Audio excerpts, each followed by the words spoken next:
Bismillahirrahmanirrahim. Assalamualaikum warahmatullahi wabarakatuh. Selamat siang, selamat bergabung di webinar ke-32 Perpamsi. Kali ini kita bekerja sama dengan anggota luar biasa Perpamsi, PT Schneider Indonesia. Webinar kali ini mengenai smart water, temanya manajemen energi. Langsung saja kita mulai webinar hari ini dengan mendengar sambutan dari Direktur Eksekutif Perpamsi, Bapak Agus Semarang. Kepada Pak Agus, dipersilakan. Baik, terima kasih Bu Tiara. Bismillahirrahmanirrahim. Assalamualaikum warahmatullahi wabarakatuh. Selamat siang dan salam sejahtera bagi kita semua. Karena ini masih dalam suasana bulan Syawal, pertama saya juga mengucapkan minal aizin wal faizin. Mohon maaf lahir batin, khususnya bagi semua rekan-rekan yang hadir yang telah merayakan Idul Fitri.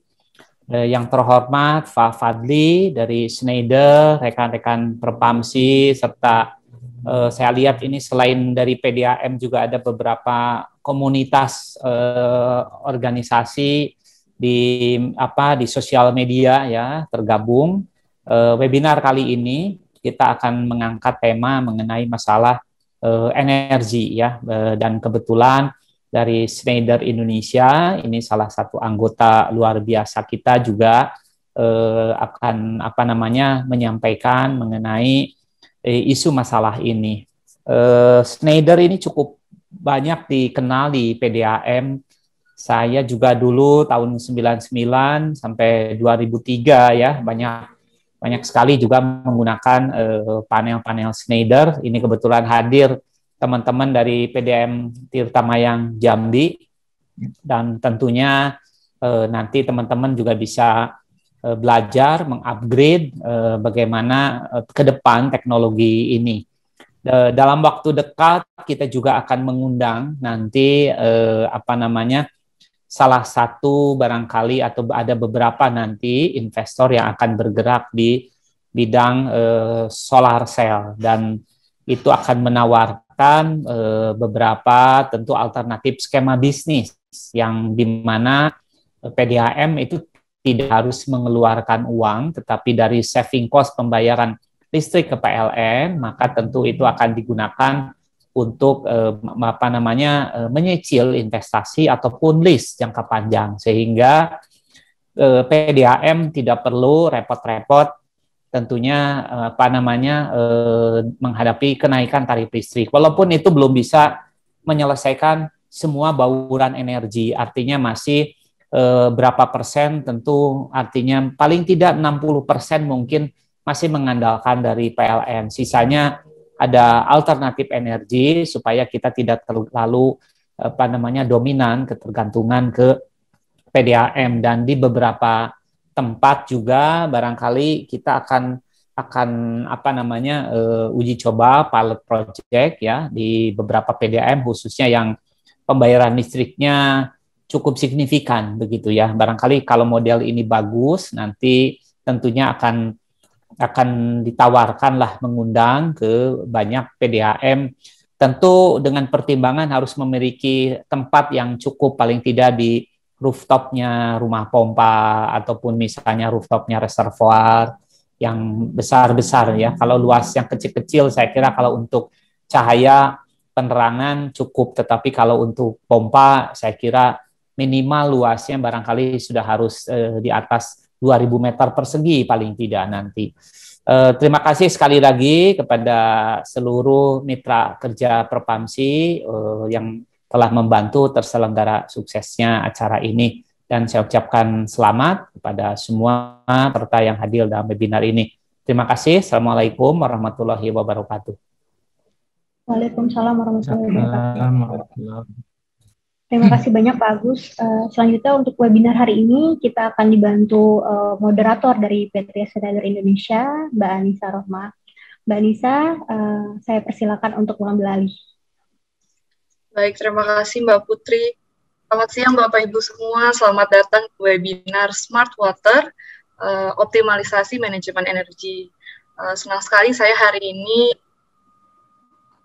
moderator pada webinar hari ini, dan juga saya Bapak Ibu peserta yang saya rasa antusiasmenya sangat tinggi ya setelah Lebaran, siap untuk sama-sama kita mendengarkan sharing dari expert kita pada hari ini. Nah, dan sebelumnya saya juga ingin mengucapkan minal aidin wal faizin, mohon maaf lahir dan batin untuk Bapak Ibu semua yang ada di sini. Terima kasih juga kepada Perpamsi yang sudah memberikan kesempatan kepada PT Schneider Electric, dan juga nanti kita ditemani Pak Nanang Widiatmoko yaitu dari PDAM Surabaya yang nanti akan memberikan sharing pengalaman langsung mengenai pengelolaan energi di sana. Perkenalkan, sebelumnya saya Anissa Rohma, saya juga dari Schneider Electric. Hari ini sesuai dengan tema yang sudah disebutkan dari Mbak Putri dan juga Pak Agus tadi mengenai pengelolaan energi, pastinya Bapak Ibu semua dari PDAM ataupun bidang water dan wastewater lainnya sangat-sangat semangat pada hari ini bagaimana sih kita bisa sama-sama mengurangi biaya yang pastinya pada tujuan akhirnya itu dalam energi. Nah, di PDAM sendiri itu nanti juga akan dibahas lebih detail apakah teknologi smart water yang bisa digunakan Bapak Ibu sekalian, dan juga nanti dari Bapak Fadli Hamsani yaitu Country Digital Transformation mungkin akan sedikit menjelaskan bagaimana sih ke depannya teknologi smart water ini dan apa saja sih yang ada di dalam teknologi smart water yang bisa untuk membantu dalam optimalisasi energi. Dan Pak Nanang sendiri salah satu speaker kita juga, Pak Nanang Widiatmoko, merupakan senior manager untuk information system dan property asset management PDAM Surya Sembada di Surabaya. Nanti Pak Nanang akan menjelaskan ataupun membagi bagaimana sih profil energi di PDAM Surabaya dan apa saja yang sudah dilakukan oleh PDAM Surabaya dalam mengoptimalkan penggunaan energi di sana. Dan nanti Bapak Ibu silahkan jika ada pertanyaan. Jadi waktu untuk pemaparan materi 30 menit dari Bapak Fadli dari Schneider Electric dan 30 menit dari Pak Nanang PDAM Surabaya. Setelah itu kita akan ada sesi question dan answer. Jadi Bapak Ibu silahkan jika ada pertanyaan langsung dari materi Pak Fadli atau materi Pak Nanang silahkan diajukan di kolom chat. Nanti dari tim peserta dari tim panitia akan merekap pertanyaan dan itu akan dijawab langsung oleh Pak Fadli dan Pak Nanang di sesi akhir acara. Dan juga jangan lupa Bapak Ibu setelah ada question and answer kita juga ada kuis. Jadi silahkan disimak baik-baik penjelasan materi dari Pak Fadli dan Pak Nanang karena hadiahnya lumayan menarik nih. Hari ini khusus karena jumlah pesertanya lumayan banyak, jadi kita siapkan ada Samsung A11, lalu ada Google Home Mini, terus juga ada smartwatch Xiaomi dan juga smartwatch Smart Fit. Jadi Bapak Ibu tidak hanya belajar, nanti jika ada yang beruntung untuk menjawab pertanyaan dengan baik bisa juga mendapatkan hadiah. Sepertinya langsung saja ya kita mulai karena Bapak Ibu kayaknya sudah sangat semangat nih. Kita langsung mengundang pembicara yang pertama yaitu Bapak Fadli Hamsani dari Schneider Electric. Halo, selamat siang Pak Fadli. Selamat siang Anissa. Selamat siang Bapak Ibu semua. Alhamdulillah sehat walafiat. Oke, nah kalau gitu langsung aja Pak, saya serahkan ke Pak Fadli untuk memulai materi webinar pada hari ini. Oke, sudah kelihatan share screen saya? Akan dilanjutkan. Sudah. Oke, terima kasih sekali lagi, mohon maaf. Dan terima kasih kembali, mohon maaf takut tadi terputus, tidak tersampaikan message-nya. Selamat Lebaran, mohon maaf lahir batin. Sebelumnya saya memperkenalkan diri, nama saya Fadli Hamsani. Saya sebagai Water and Wastewater Segment Leader untuk Schneider Electric Indonesia, yang kami cukup aktif berkolaborasi dengan teman-teman di industri water, baik itu di municipal, PDAM, PUPR, kemudian juga beberapa industri yang lainnya. Ya mudah-mudahan dengan sharing session yang kita lakukan seperti ini bisa memberikan manfaat buat kita semua. Sebelumnya kami ucapkan terima kasih kembali kepada teman-teman di Perpamsi yang sudah memberikan waktu kepada kami dari pihak Schneider untuk sharing pada hari ini. Sejujurnya Bapak Ibu, kami berinisiatif untuk melakukan sharing seperti ini secara series.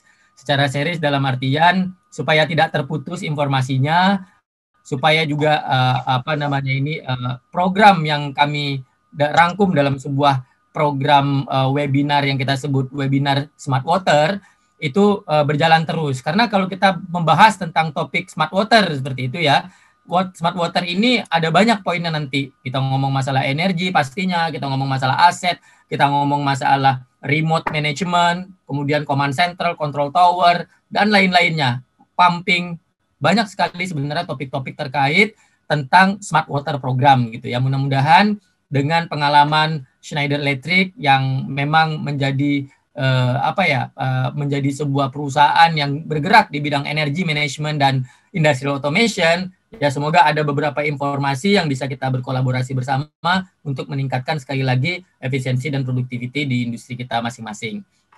Nah, Bapak Ibu, kalau saya ingin menyampaikan di awal gitu ya, bahwasanya kami di Schneider itu punya propose bagaimana caranya kita itu melihat dari sisi energi dan resource yang kemudian ini menjadi sebuah bagian kita untuk memastikan sustainability-nya. Saya berterima kasih juga tadi komen yang disampaikan oleh Pak Agus bahwasanya sudah dari zaman dulu banget kita tahu Schneider sebagai electrical player gitu loh. Peralatan baik itu MV, LV, trafo dan lain-lainnya sampai sistem kontrol automation itu sudah banyak ada di beberapa industri PDAM dan beberapa partner kita di industri water. Nah, saat ini kita ingin melihat perkembangannya itu sudah sampai di mana. Misinya kami saat ini, Schneider Electric, tidak hanya di sisi electrical equipment-nya saja, Bapak Ibu sekalian. Misinya kita saat ini adalah kita bergerak menjadi digital partner-nya, teman-teman, Bapak Ibu sekalian, untuk melakukan efisiensi dan sustainability. Karena peralatan-peralatan yang kita punya, yang saat ini kita sudah ada, baik itu inverter, drive gitu ya, yang mengatur pompa kita, ataupun misalnya medium voltage kita, kubikel-kubikel yang ada dan sebagainya, saat ini sudah sangat-sangat bisa dikonekkan dengan digital. Sehingga bisa meningkatkan sustainability dan efisiensi. Nah inilah yang sedikit di 30 menit waktu yang saya yakin ini juga bakalan cukup singkat pastinya. Tapi kami ingin menyampaikan dan mengajak kita semua untuk melihat concern dari Schneider saat ini menjadi digital partner dari Bapak Ibu sekalian. Pada saat kita mengalami perubahan situasi COVID-19, akseleratornya adalah digital. Saya berangkatnya dari industri manufaktur, Bapak Ibu. Saya berada di pabrik kami yang ada di Batam, yang bertransformasi digital menjadi National Lighthouse, percontohan pabrik industri yang bertransformasi ke industri 4.0. Direkognasi oleh Indonesia, dari Kementerian Perindustrian, direkognasi juga oleh World Economic Forum gitu. Nah, apa yang terjadi sebenarnya perubahannya dari sisi remote management, dari sisi sustainability, resilient dan efisiensi. Sebenarnya ini berubah semua. Nah, pada saat itu kita menerapkan teknologi, kita menerapkan digitalisasi. Nah, perubahan itulah yang ingin kami sampaikan bahwasanya memanage energi, ya energy management kita menyebutkan dalam konsen pertama di dalam program Smart Water itu sangat penting. Karena apa? Pasti tidak ada lokasi industri apapun, termasuk kita di water, termasuk kita di PDAM, yang tidak merasa kesulitan gitu dalam memanage energinya. Nah, ini menjadi sebuah hal yang sangat penting. Seperti yang tadi Pak Agus juga sampaikan, itu inisiatif yang sangat bagus. Kalau misalnya bergerak ke solar panel, nah di mana di pabrik kami yang ada di Cikarang di Jakarta, itu juga sudah kita pasang solar panelnya karena dia one floor gitu ya, luasannya sangat luas dan electricity-nya juga sudah disupport menggunakan solar panel. Nah, Schneider di sana berperan di dalam power grid-nya kita untuk mengatur manajemen dari energi yang dihasilkan dari solar panel. Itu salah satu solusinya kami juga yang kita miliki dan kita sudah pasang di pabrik kita yang ada di Cikarang. Nah, dari melihat ini semua ada perubahan masalah operation, ada perubahan masalah desain di awal, ada perubahan pemanfaatan teknologi augmented reality, advisor, dapat rekomendasi-rekomendasi terkait tentang bagaimana sih kondisi aktual dari pemanfaatan energi kita dan sebagainya. Termasuk juga remote unified operation center ataupun command center yang di beberapa tempat, di beberapa PDAM saya sudah melihat juga dan sudah dengar, sudah punya command center, sudah ada SCADA system dan sebagainya. Tapi fokus kita pada hari ini adalah terkait tentang energy management-nya. Saya lanjutkan. Schneider sebenarnya secara perusahaan mungkin sekali lagi Pak Agus tadi menyampaikan dan teman-teman melihatnya Schneider sebagai electrical company gitu ya, kubikel, panel listrik gitu ya, drive dan sebagainya. Jauh dari itu sebenarnya di water segment, karena saya sebagai water segment leader di Indonesia, kita itu juga take care di water treatment. Artinya WWTP juga kita ikut berpartisipasi melihat solution automation dan solution energy management dan digitalization yang bisa diterapkan di sana. Itu adalah fokus-fokus kami dan dengan pengalaman-pengalaman yang pernah kami lakukan baik itu di global ataupun di Indonesia. Hari ini Bapak Ibu sekalian, kita itu sudah cukup melihat ini bahwasanya perkembangan tren water and wastewater itu pesat sekali. Minggu ini itu ada Smart Water Global ya melakukan webinar sama seperti kita ini juga menjelaskan tentang pergerakan dari water ke depannya menggunakan teknologi. Karena ada beberapa concern Bapak Ibu sekalian ngomongin masalah climate change, mengurangi energi dengan menggunakan solar, dengan menggunakan efisiensi, energy management dan sebagainya. Itu sebagai bagian dari bentuk mengantisipasi climate change program gitu secara global. Decarbonization, zero emission, dan lain-lainnya. Ini penting sekali. Saya lanjutkan kembali. Ya, oke. Nah, apa yang kita lihat saat ini adalah dari sisi sustainability dan resiliency, masalah aset, masalah operation, masalah resource, dan masalah people. Ini bagian secara keseluruhan. Nah, kalau kita melihat dari itu semua, yang menjadi fokus pada hari ini adalah kita mengajak teman-teman semuanya, teman-teman PDAM dan partner, mitra di Perpamsi untuk melihat bagaimana smart water technology and services ini bisa membantu transformasi digital di industri water di Indonesia. Terkait masalah sustainability, terkait masalah resiliensi, dan lain-lainnya. Nah, kalau kita lihat water conservation gitu ya, reduce water losses. Nanti ada satu topik tersendiri gitu ya, membahas masalah leakage, kebocoran, network dan lain-lainnya. Nah, yang hari ini yang kita mau bahas fokus adalah terkait tentang energi efisiensi dengan menggunakan digitalisasi. Nah, secara Schneider, kita itu punya smart water application and services kita menyebutnya. Jadi kalau Bapak Ibu bisa melihat di slide saya ini, bagian yang paling pojok sebelah kiri adalah Energy and Sustainability Services. Di tengah-tengahnya ada Unified Operation, Command Center, yang bisa terintegrasi baik itu data dari motor drive-nya kita, ataupun inverternya kita, kubikelnya kita, peralatan LV-MV-nya kita, asetnya kita, Operation Management terkait masalah billing dan lain-lainnya, termasuk juga Energy Management yang akan terintegrasi ke dalam Unified Operation. Nah, fokus pada hari ini, makanya saya di awal menyebutkan ini adalah bagian dari web series-nya kita, Schneider bersama dengan Perpamsi, untuk teman-teman PDAM seluruh Indonesia, kita akan mengambil topik energy management.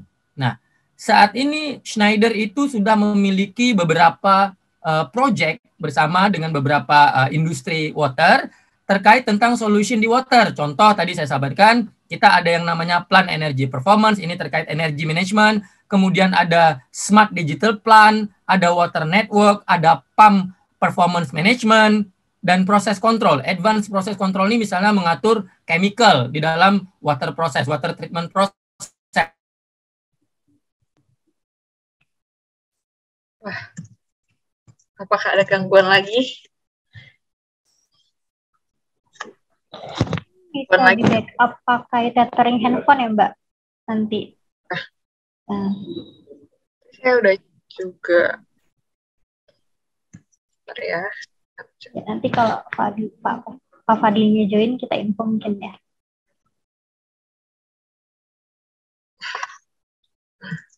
Sabar ya Bapak Ibu, mungkin ini kita semoga yang terakhir terputus lagi membahas tengah-tengah nih. Nah, kayaknya Pak Fadilnya akan rejoin kembali, jadi mohon ditunggu Bapak Ibu. Kalau misalkan sudah ada pertanyaan, silakan ya Bapak Ibu untuk ditanyakan di kolom chat. Walaupun masih di awal sebenarnya ya penjelasan Pak Fadil. Anissa, sorry, mohon maaf banget. Saya sudah coba pindah ke jaringan yang lain nih sekarang. Apa pakai jaringan HP?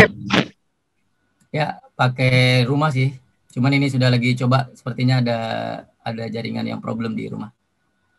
Ini sudah sekarang, Anissa? Udah sih.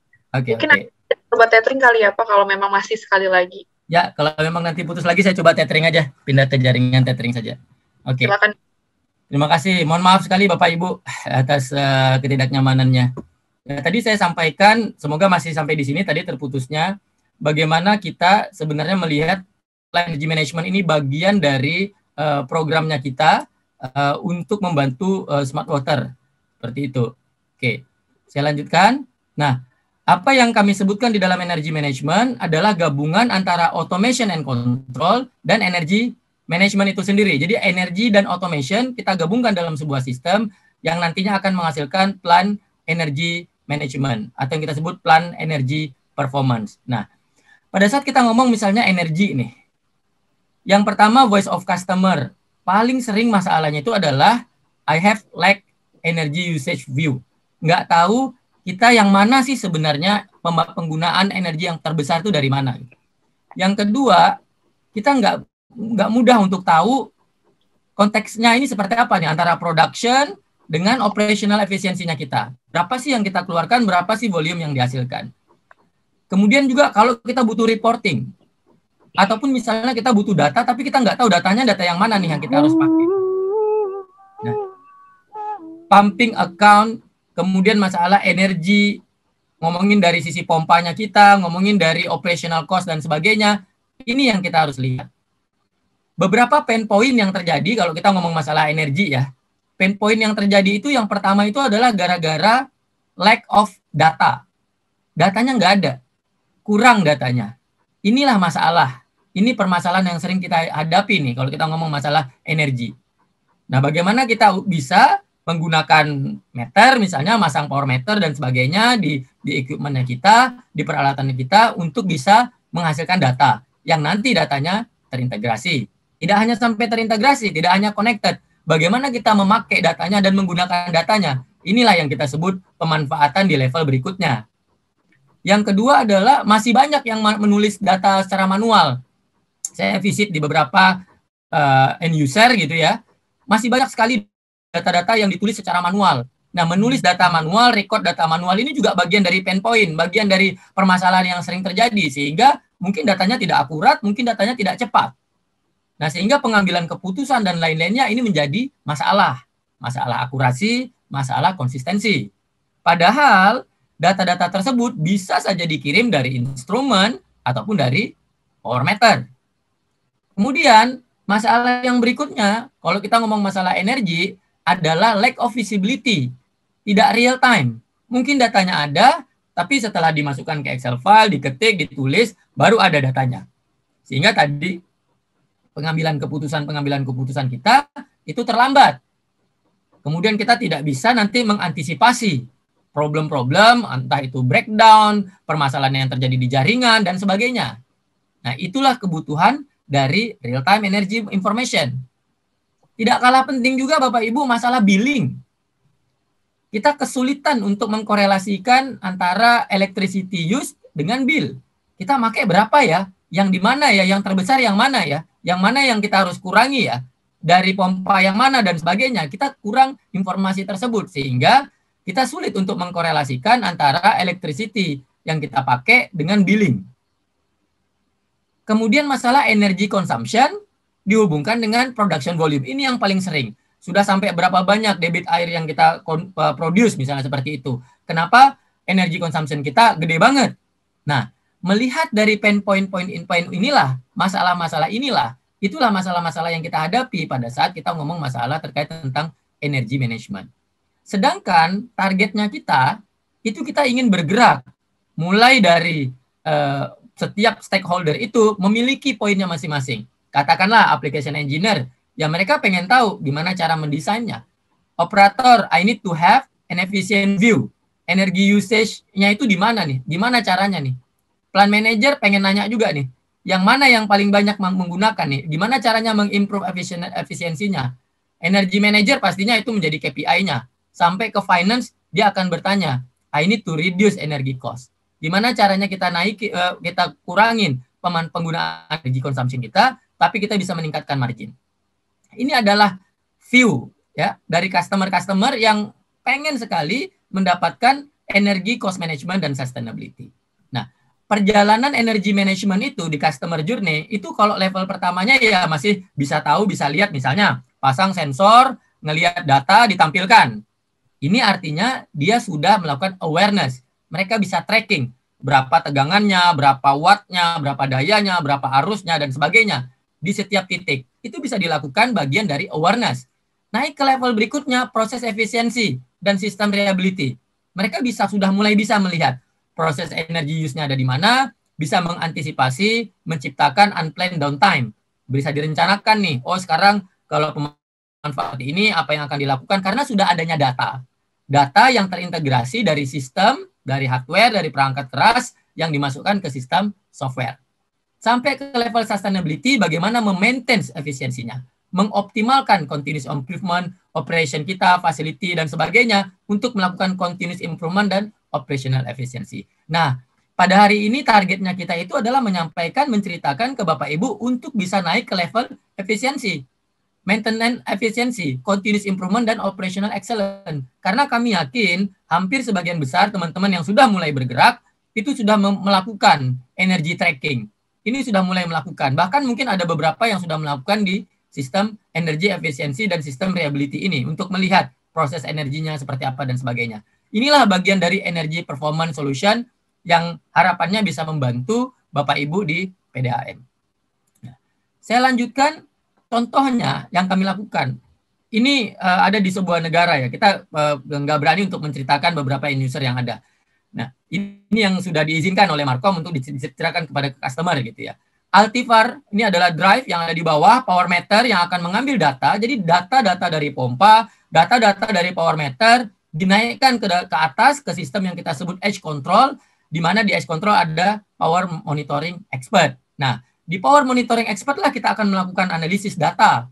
Kalau kita naik ke level berikutnya yang kita sebut power energy performance, konsep dari PME yang ada di atasnya akan diberikan sistem analitik, alert, alarm, dan sebagainya. Nanti kita tunjukkan beberapa demonya. Nah, apa tujuan dari plan energy performance ini kalau di water? Tujuannya adalah energy monitoring menunjukkan spesifik KPI. KPI-nya akan terserah kita. Dia akan customize sesuai dengan kebutuhan kita. Apa yang ingin kita tampilkan? Kemudian ada IoT Gateway, mengirimkan data nanti dari sisi hardware dan sebagainya. Kita bisa berkolaborasi dengan sensor, instrumen, aplikasi hardware, dan lain-lainnya dari brand-brand yang lain. Karena sistem dari Schneider adalah open interoperable. Kemudian ada smart device, penggunaan PowerTech, yang kita sebut PowerTech adalah sensor wireless yang ditempelkan di peralatan electrical kita, yang nanti akan langsung mengirimkan data secara wireless. Sehingga energi-energi penggunaannya, sensornya, temperatur, dan sebagainya bisa dibaca secara real time. Tujuannya apa? Reduce energy cost, sustain energy saving, increase operational efficiency, dan pastinya nge-reduce carbon footprint. Nah, ini contohnya nih, dalam sebuah power monitoring expert. Ada energi, power monitoring, energi analisisnya terkait dengan ISO 5001, ada demand nama power faktornya, cost allocation-nya kita bisa tampilkan, power quality-nya kita bisa tampilkan, capacity, breaker performance, sampai ke UPS performance pun kita bisa tampilkan. Bahkan ke depannya, sistem ini itu tidak hanya berdiri sendiri di power monitoring, tetapi bisa terintegrasi untuk operational efficiency. Artinya dalam program operational excellence kita. Jadi di dalam command center hanya nanti energi doang, tapi energi ke billing, ke performance, ke production dari water itu sendiri dan sebagainya, itu bisa sangat terintegrasi.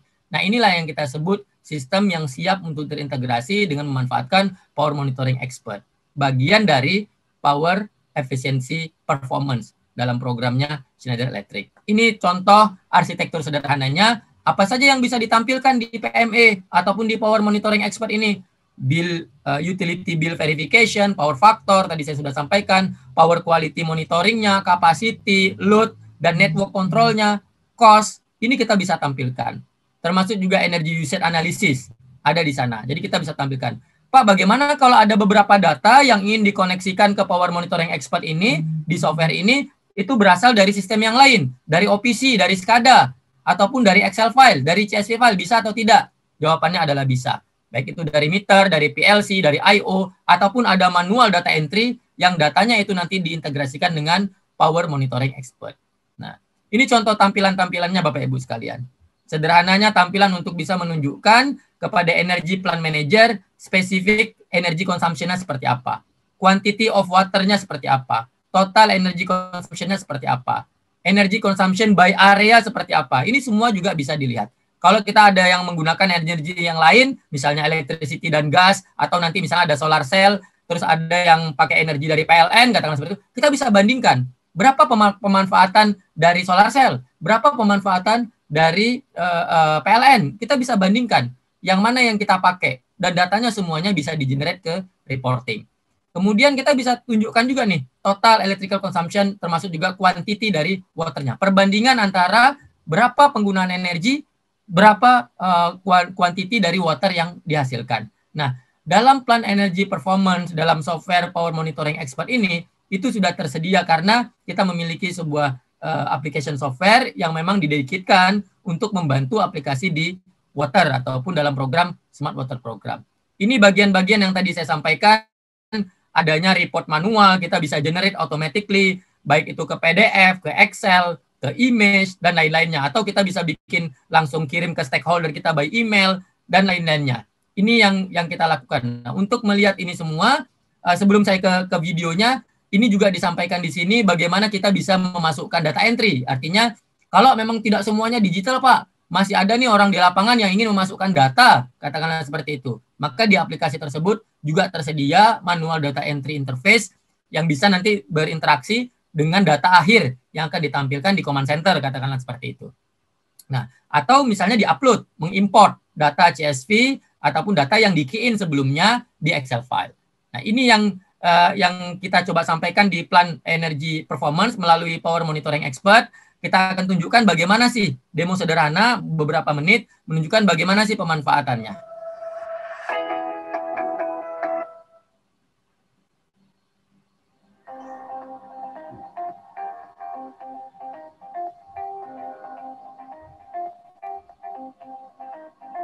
Energy is an important part of the operational costs in any industrial operation.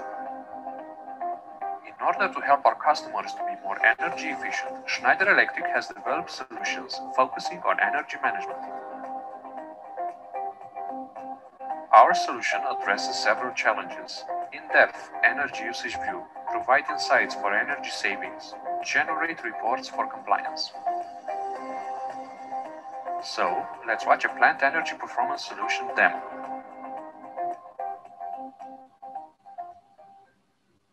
For our demo,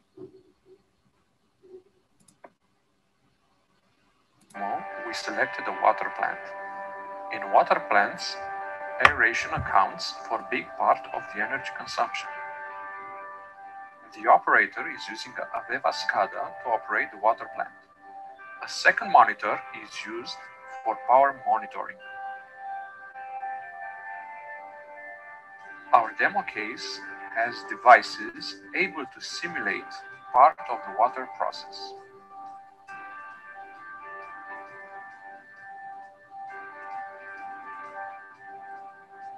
Our plant energy performance solution features Power Monitoring Expert and delivers several functions. It collects data, generates dashboards and segment-specific KPIs, and also generates reports.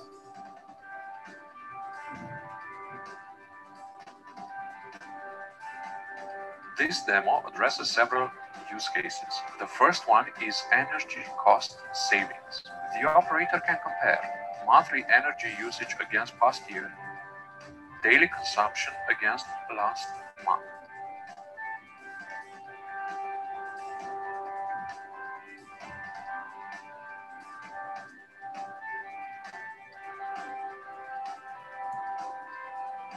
The operator can also monitor energy consumption per process area, so it helps to identify which areas are more energy intensive. In this case, aeration clearly consumes most of the energy.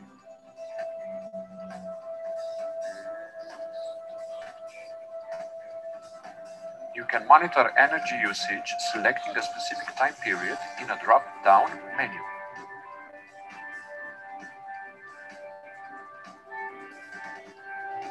The software also provides energy cost per process unit. It allows the user to identify which areas could be optimized. You you can analyze data from different time periods.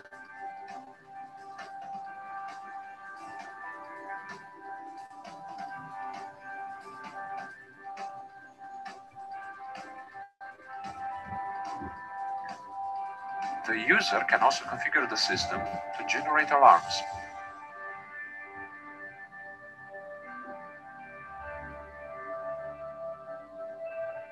Target lines can be configured to easily analyze the different alarms.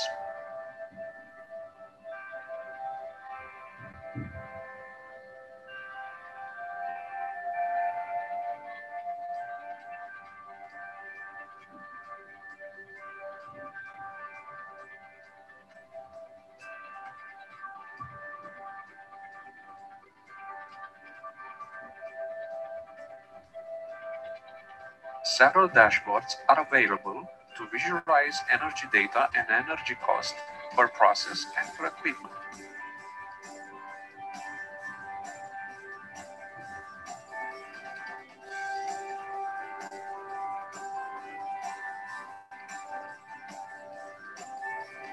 You can export data to several file types. Like before, the time period can be easily selected.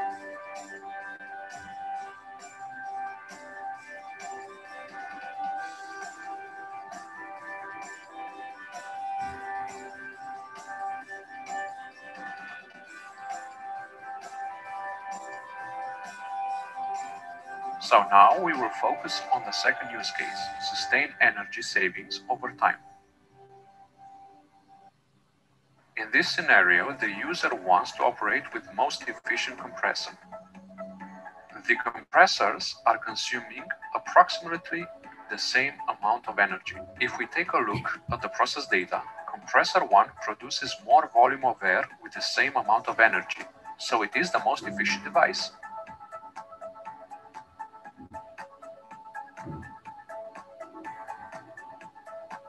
The third use case is the segment-specific KPIs.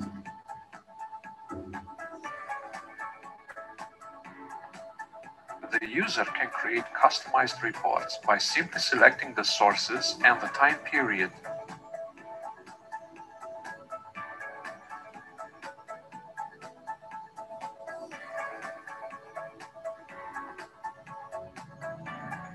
Then he can create formulas to generate segment-specific KPIs by combining process and energy data.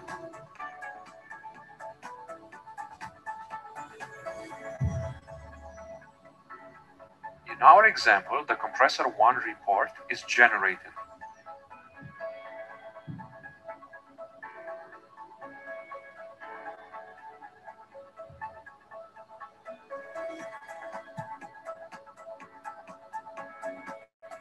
Once it is generated, the data is available for dashboard monitoring.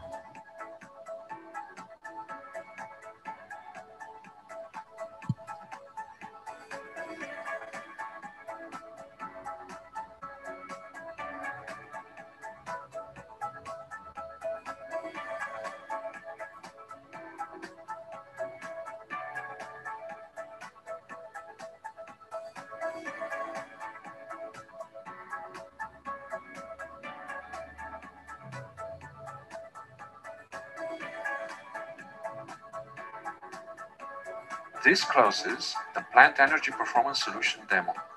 Thanks for watching. Oke. Terima kasih Bapak Ibu, karena ada keterbatasan waktu juga.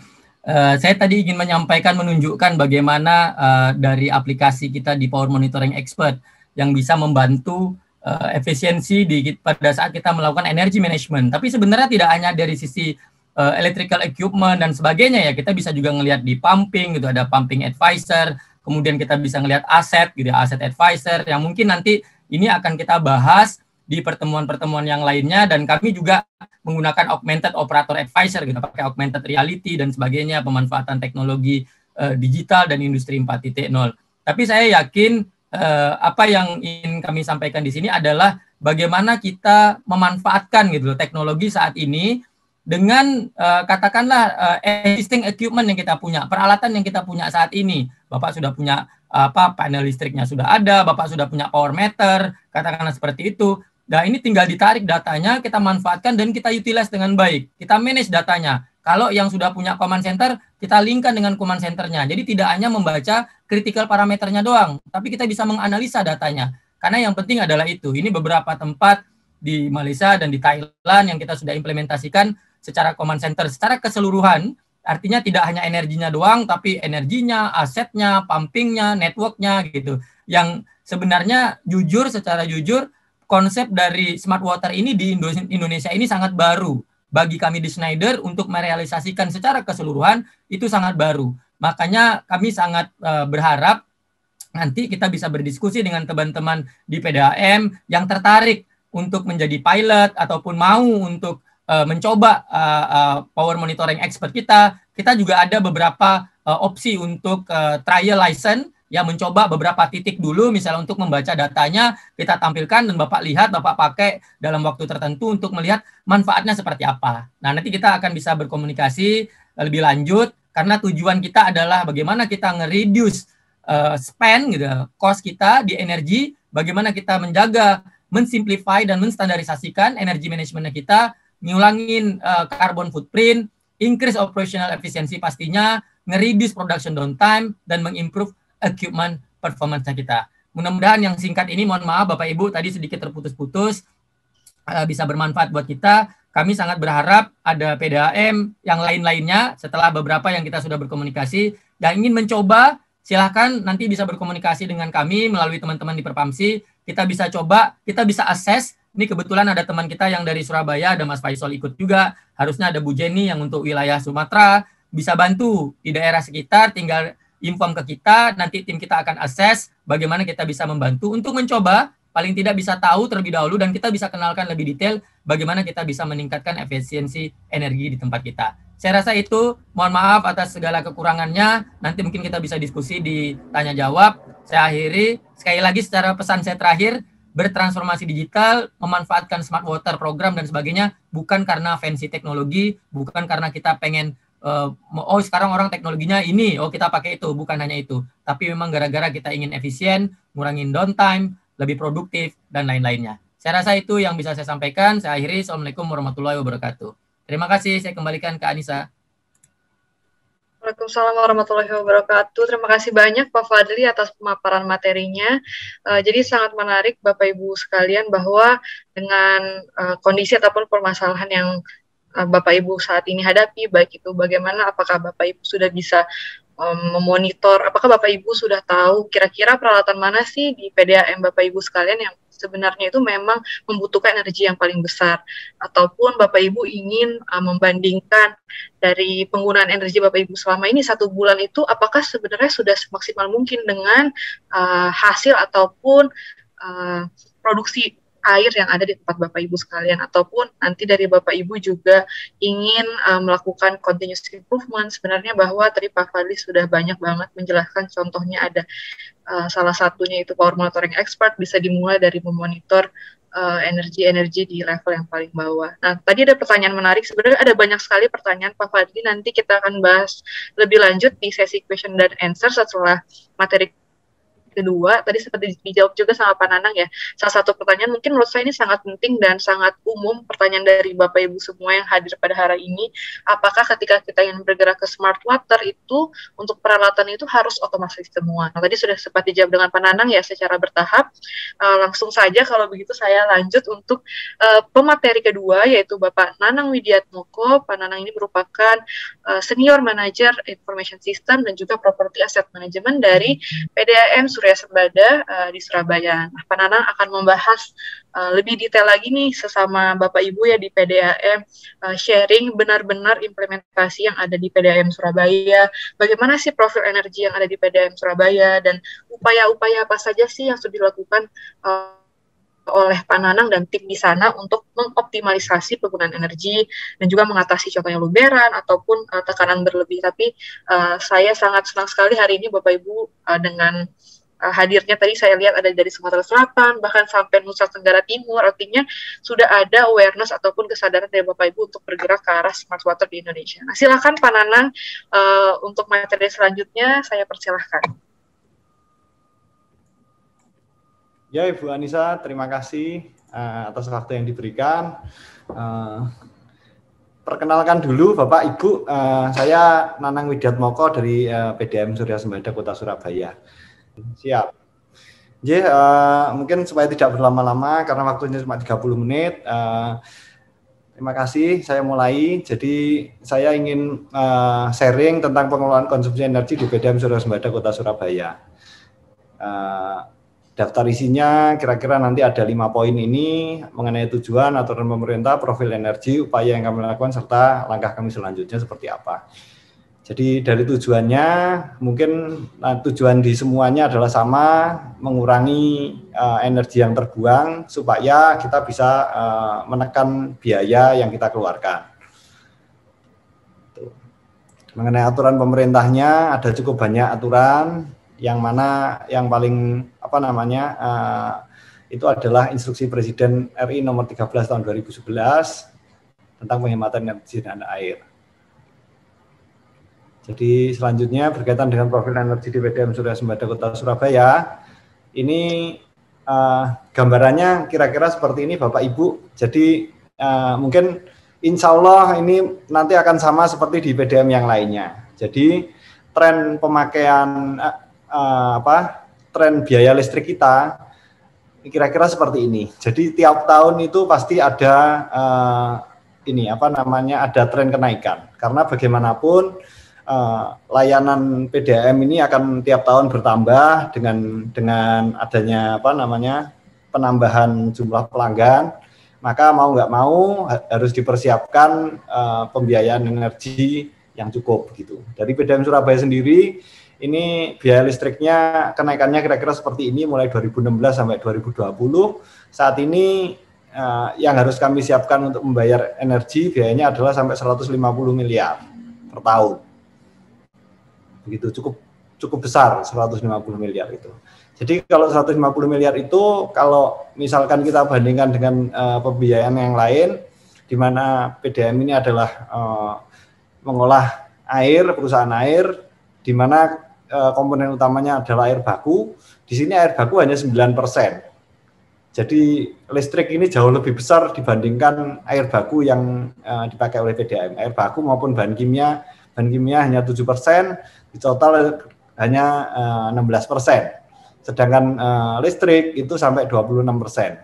Lumayan tinggi untuk listrik. Oleh karena itu harus benar-benar dipikirkan bagaimana mengatasi permasalahan listrik ini supaya lebih efisien. Selanjutnya specific energy consumption. Jadi kalau dibandingkan di kami itu ada 4 kelompok pelanggan, 4 kelompok di tempat kami itu, ada kelompoknya instalasi pengolahan air minum, kelompok distribusi, kelompok umum, sama kelompok yang luar kota. Nah, yang paling gede itu hampir 70% itu ada di instalasi pengolahan. Pengolahan kami itu ada 6 instalasi pengolahan, cuman untuk metering listriknya itu ada 4. Jadi Ngagel 1, Ngagel 2, dan Karangpilang. Kira-kira trennya seperti ini. Jadi trennya mulai 2016 sampai 2019 ini trennya membaik. Jadi efisiensinya bisa kita tingkatkan dari sehingga specific energy consumption KWH per meter kubik untuk menghasilkan 1 meter kubik air, KWH-nya ini bisa kita tekan. Jadi misalkan yang ada di merah ini Ngagel 2 ini dari 2016 ini yang 0,32 bisa ditekan sampai 0,24. Nah ini terus 2019 memang agak naik sedikit karena kita perlu meningkatkan layanan, peningkatan ini tekanan kepada masyarakat begitu. Jadi ini agak naik sedikit gitu. Nah, terus 2020 ini kok naiknya tinggi kenapa? Ini yang sengaja yang saya tampilkan adalah data real sebelum pengolahan. Ini adalah ingin menunjukkan ke Bapak Ibu bahwa di sini terjadi sesuatu. Sesuatunya apa? Ini berkaitan dengan ini verifikasi meter flow meter air produksi begitu. Jadi selama ini meter air produksi kita yang untuk mendapatkan data meter kubik itu hanya dipasang saja mulai dari awal. Jadi kita beli sudah dilakukan tera terus dipasang. Nah, dipasang ini sendiri belum pernah kita lakukan verifikasi terhadap alat ukur yang lain. Jadi di situ kan pola distribusi dan lain-lain ini juga pengaruh, sistem perpipaan juga pengaruh. Nah, ini mau kita verifikasi seperti apa? Ini sejak dulu belum pernah kami lakukan. Itu karena perlu infrastruktur tambahan. Jadi perlu flow meter yang bisa dilakukan sebagai master pembanding, perlu juga dilakukan penyiapan chamber untuk pemasangan ini pemasangan flow meter pembanding dan lain-lain. Nah, hal tersebut baru bisa kami lakukan di tahun 2020.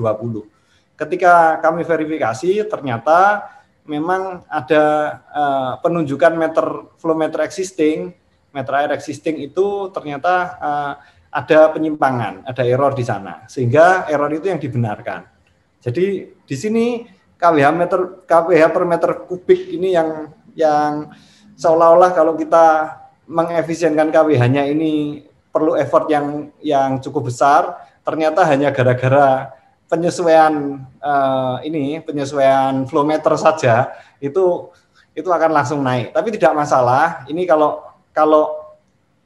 data ini diolah lagi, disesuaikan begitu, sebenarnya pemakaiannya tidak naik sebegitu tingginya begitu. Sehingga untuk pengelolaan energi juga cukup bagus. Nah, ini untuk berikutnya mengenai rupiah per KWH IPAM. Rupiah per KWH yang kami jaga itu adalah specific energy consumption dan rupiah per KWH. Rupiah per KWH ini harus dijaga. Menjaganya dari mana? Kalau rupiah per KWH ini kami jaga supaya jangan sampai kami terkena denda kafar. Yang mana kalau denda kafar ini berkaitan dengan KOSPI. Itu nanti di slide berikutnya ada.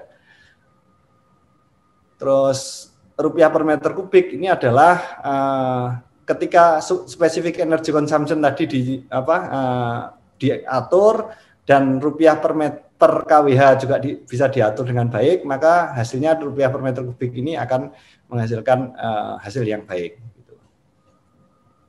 Upaya apa yang kami lakukan di PDAM Surya Sembada Kota Surabaya? Antara lain, yang pertama adalah kami mengatur faktor daya supaya lebih dari 0,85. Jadi kami setting lebih dari 0,85 karena batas minimal supaya tidak terkena denda kafar itu adalah 0,85. Bagaimana caranya? Di sana perlu dipasang kapasitor bank. Jadi Bapak Ibu mungkin bisa melihat di tempatnya masing-masing mengenai faktor dayanya. Apakah faktor daya di sana itu sudah lebih dari 0,85? Paling mudah melihatnya adalah Bapak Ibu bisa melihat di ini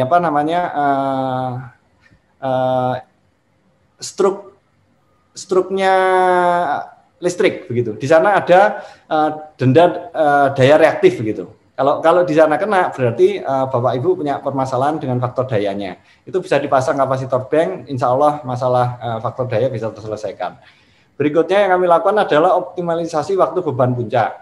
Jadi jika Bapak Ibu berlangganan tarif industri itu ada namanya waktu beban puncak yaitu 1822. Ketika di waktu beban puncak ini tarif listriknya per KWH itu 1,5 kali tarif luar waktu beban puncak. Gitu. Jadi dengan optimalisasi ini apa yang bisa kami lakukan adalah mengatur waktu backwash filter. Jadi backwash filter ini kan bisa dilakukan bagaimana caranya? Ya, kalau bisa ditunda setelah waktu beban puncak. Jadi di atas jam 22.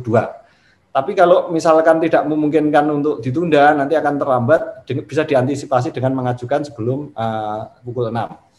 begitu. Terus ada lagi optimalkan insentif 30% pukul 11 sampai pukul 8 pagi.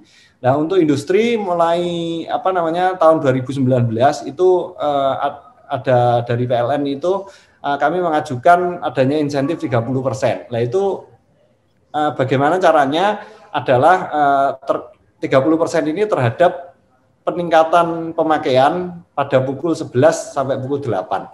Jadi kalau kita memakai lebih dari biasanya, kelebihannya itu dipotong 30% biayanya. Nah, ini jadi backwash filter yang tadi sebaiknya diatur itu melebihi pukul 23. Jadi sudah tidak kena tarif BBB, kita malah dapat insentif 30%, kira-kira seperti itu. Terus berikutnya yang kami lakukan adalah mengatasi tekanan berlebih, ini yang berkaitan dengan teknis. Jadi tekanan berlebih di sini adalah kami pasang inverter untuk yang bebannya fluktuatif begitu. Jadi bebannya ketika beban di pelanggan ini misalkan dari instalasi pengolahan air minum dikirimkan langsung ke pelanggan, itu memungkinkan pelanggan ini banyak memakai atau tidak, atau kadang banyak memakai, kadang tidak begitulah. Itu kan ketika tidak banyak yang memakai itu kan tekanannya akan berlebih. Jadi kalau yang memang pemakaian pelanggan ini naik turun, Bapak Ibu bisa memasangkan inverter di sana. Insya Allah hasilnya juga akan cukup optimal gitu. Berikutnya mengatasi luberan. Luberan di sini adalah kapasitas berlebih. Nah, kapasitas berlebih ini sebabnya dari mana? Bisa dari sistem backwashing. Jadi kalau backwashnya tepat, maka kemungkinannya filter itu akan lancar sehingga tidak akan ada luberan-luberan di sana. Oleh karena itu operasional filter ini perlu benar-benar diperhatikan. Di sini juga bisa normalisasi unit pengolahan, kalau memang ada trouble di sana itu bisa menyebabkan luberan juga. Nah, daripada misalkan luberan ini berlebih begitu, ini bisa diatur juga menggunakan inverter. Terus berikutnya mengatasi perubahan ke energi lain, ini yang perlu diperhatikan. Jadi terkadang kita itu menggampangkan. Jadi melihat ada pompa getarannya lebih besar dari biasanya, kita tenang-tenang saja. Kita melihat pompa yang panasnya lebih dari biasanya, begitu tenang-tenang saja. Padahal sebenarnya dengan adanya vibrasi itu, ada yang panas berlebih itu sebenarnya pemakaian energi lebih besar dari biasanya. Oleh karena itu, kalau memang ada vibrasi atau ada panas berlebih atau ada suara-suara yang berbeda dari biasanya, segera harus kita lakukan maintenance gitu.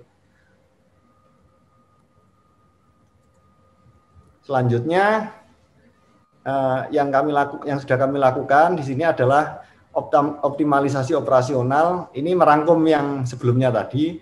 Jadi poin yang di sebelumnya tadi adalah pertama optimalisasi operasional. Jadi terkait backwash dan lain-lain tadi itu adalah optimalisasi operasional. Bagaimana kita menjamin bahwa operasional ini bisa optimal? Sistem kontrolnya adalah melakukan monitoring operasional. Di sini kami didukung oleh aplikasi Logsheet begitu Bapak Ibu. Jadi Logsheet ini mungkin bisa jadi pilihan bagi Bapak Ibu yang sudah ada anggaran untuk memasang sensor dan memang secara karyawannya terbatas sedikit, itu mungkin bisa langsung menggunakan sensor dari alat ukur begitu. Tapi jika jumlah karyawannya masih cukup banyak atau anggarannya masih terbatas untuk digunakan yang lain, Bapak Ibu bisa membuat aplikasi sederhana yang mana nanti operator yang ditugaskan untuk mengisi itu. Nah, itu seolah-olah operator ini bertugas sebagai alat ukur begitu. Tapi ya memang negatifnya adalah pembacaan orang mungkin berbeda dengan pembacaan sensor. Kalau sensor ini apa adanya dan selalu real time, dia disuruh ngirim per jam ya dia akan ngirim per jam. Tapi kalau orang diminta kirim per menit juga akan per menit. Beda dengan orang, kalau disuruh ngirim per menit ya mungkin keberatan karena terlalu cepat. Kalau 1 jam sekali mungkin masih mau gitu. Kalau optimalisasi operasional. Berikutnya optimalisasi pemeliharaan, di sini perlu dilakukan juga. Jadi terkait adanya vibrasi, terus overheat, terus ada suara-suara dencitan dan lain-lain dari pompa itu kalau memungkinkan di kami itu dilakukan preventif. Nah, preventif ini berdasarkan aplikasi kami didukung oleh aplikasi manajemen aset. Jadi aplikasi manajemen aset ini benar-benar melihat aset dari sisi asetnya. Kapan dia terakhir dilakukan perawatan dan kapan perawatan selanjutnya itu tercatat semuanya. Dan itu secara otomatis akan diatur dan akan mengingatkan kepada tim maintenance kami kapan waktunya untuk melakukan perawatan, sehingga harapannya vibrasi, overheat dan lain-lain bisa diantisipasi sebelumnya. Berikutnya optimalisasi analisa di sini adalah mungkin berkaitan dengan optimalisasi data. Jadi kebanyakan kita yang sudah digitalisasi itu kebanyakan data-datanya sudah berupa digital, tapi ya hanya data digital yang disimpan saja. Nah ini kami mencoba bagaimana mengolah data digital itu menjadi sebuah informasi. Di sini salah satunya kami menggunakan Tableau, ada juga menggunakan Metabase dan lain-lain. Ada beberapa software yang kami gunakan untuk memudahkan dari operator maupun manajemen melihat data sehingga bisa memutuskan sesuatu bisa dengan cepat. Jadi dukungan aplikasi di sini hanya menampilkan saja. Ini aplikasi Logsheet yang di-entry oleh operator kami. Jadi kebetulan jumlah operator di PDAM Surabaya ini masih cukup banyak, sehingga sangat memungkinkan untuk mereka ditambahkan tugas untuk meng-entry secara digital begitu. Dari data ini yang bisa kami olah menjadi sistem informasi. Berikutnya di sini adalah aplikasi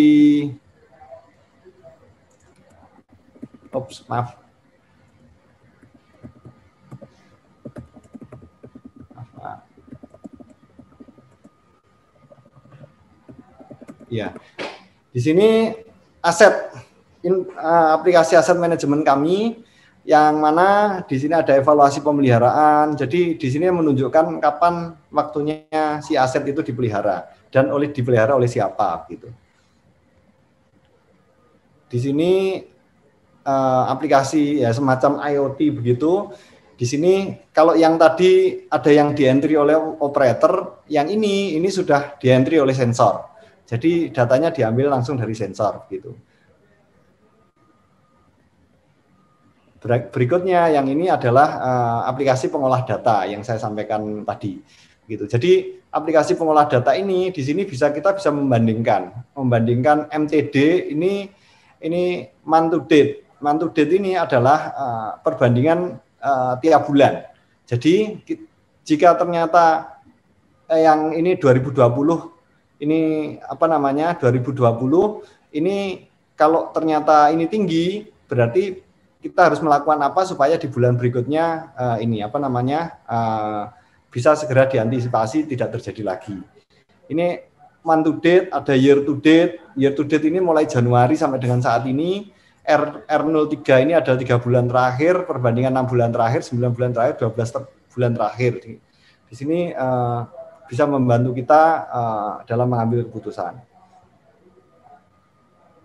Selain itu, ada juga yang langsung kita menggunakan aplikasinya Schneider.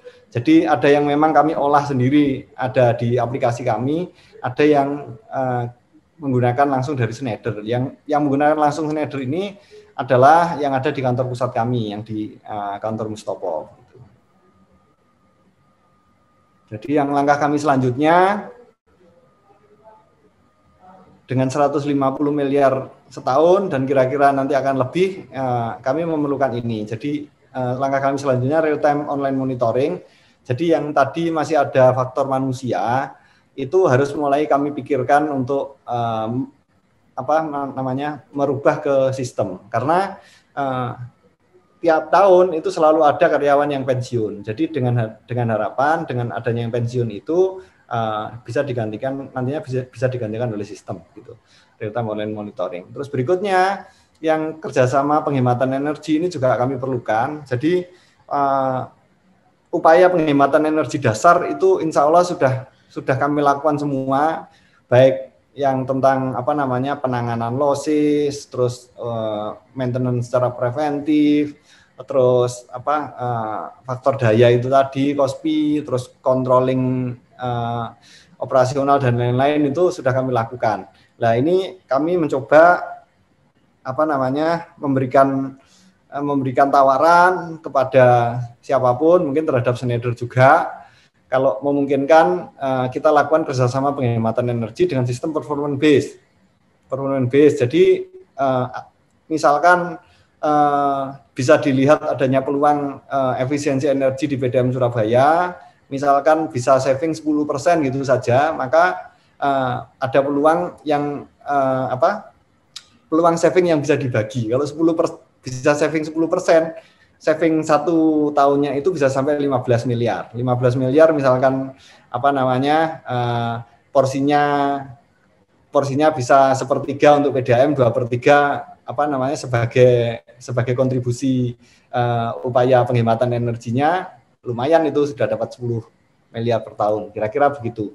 Jadi untuk pihak ketiga yang mungkin nanti tertarik, bisa kita kita lihat sama-sama, survei energinya bisa kita lakukan bersama-sama, dan nanti bisa ditawarkan ke kami tentang rencana kerjanya penghematan energi seperti apa. Jika memang visible menurut kami, itu bisa kita lanjutkan ke dalam kerjasama penghematan energi. Ya, mungkin itu yang bisa saya sampaikan. Terima kasih. Jika nanti ada pertanyaan bisa disampaikan, saya akan mencoba menjawab dengan sebaik-baiknya. Ya, terima kasih. Assalamualaikum warahmatullahi wabarakatuh. Terima kasih banyak Pak Nanang atas paparan materinya yang sudah menjelaskan lebih detail dan juga real case-nya dari PDAM Surabaya ya Pak. Jadi Pak Nanang juga banyak sekali menjelaskan mengenai bagaimana upaya-upaya yang sudah dilakukan oleh PDAM Surabaya. Nah, ini mungkin bisa jadi contohnya untuk pagi hari ini. Kira-kira pas saja hal-hal yang sudah dilakukan PDAM Surabaya oleh Pak Nanang. Tadi contohnya juga ada faktor daya, juga ada optimalisasi waktu puncak. Jadi misalkan untuk mengatur waktu back filter ada malam misalkan, ataupun dengan menggunakan insentif mulai dari jam 11 malam sampai jam 8, itu kan nanti juga Bapak Ibu bisa lakukan. Mungkin menurut saya sih harusnya sangat-sangat aplikatif untuk PDAM, apapun itu di optimalisasi operasional mungkin. Nah, tadi juga Pak Nanang sudah memberikan contoh mengenai aplikasi ataupun optimalisasi secara analisa yang menurut Pak Nanang juga itu akan membantu untuk pengambilan keputusan. Ya, ada tablo. Saya juga sangat senang sekali melihat bahwa kita bisa melihat dari waktu-waktu tentang penggunaan energi di sana, dan juga tadi menggunakan salah satu aplikasi PMS-nya juga ya untuk monitoring di pusat. Juga pastinya ke depannya ini nanti Pak Nanang juga memberikan salah satu mungkin ajakan kerjasama ya Pak Nanang untuk penghematan energi di performance stage. Nah, Bapak Ibu sekalian, demikian pemaparan materi hari ini, yaitu yang pertama kita sudah membahas mengenai teknologi smart water untuk optimalisasi manajemen energi yang disampaikan oleh Pak Fadli, dan yang kedua kita juga sudah mendengarkan secara langsung aplikasi real yang Bapak Ibu juga langsung implementasikan di PDAM masing-masing. Nah, kita sudah banyak sekali dapat pertanyaan ya, sebenarnya peserta hari ini sangat antusias. Nah, kita akan open sekarang untuk waktu diskusi, mungkin dari tim Perpamsi share list pertanyaan yang sudah di chat, dan Bapak Ibu juga kalau mau bertanya mungkin bisa raise hand juga nanti setelah kita membahas pertanyaan nanti.